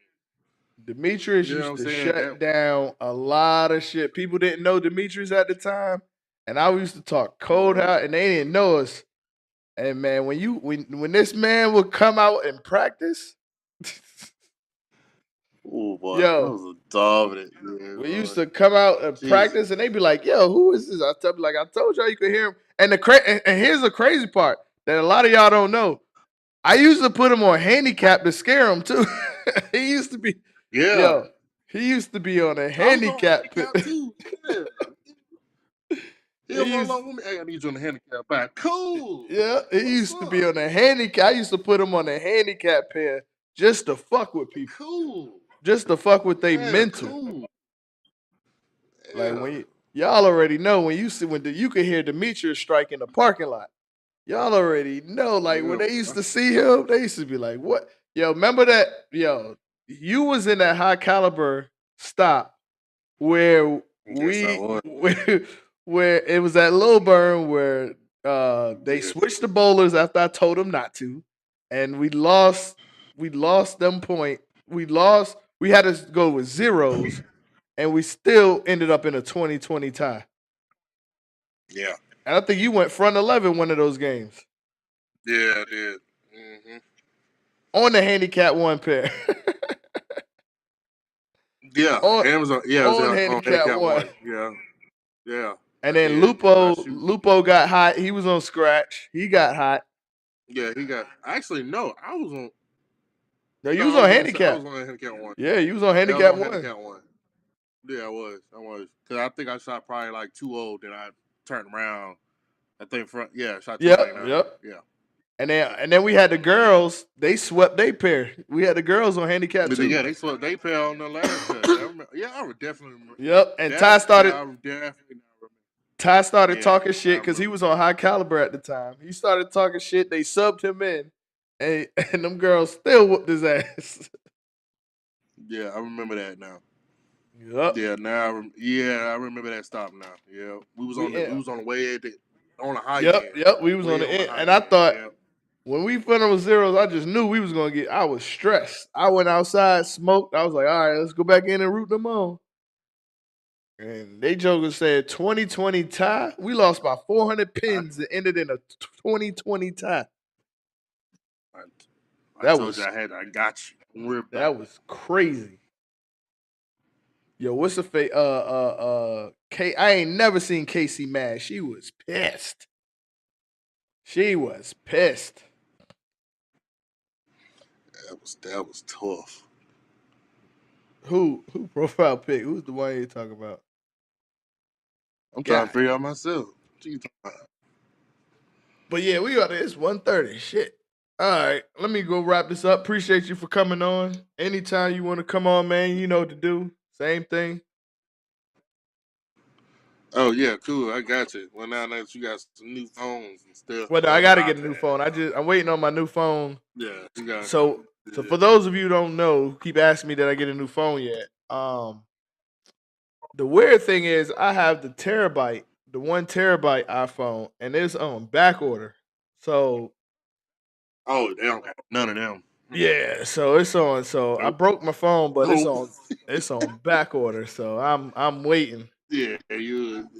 So hopefully soon. So, but I'm gonna Gonna be be, honest with you. be wait. I ain't complaining.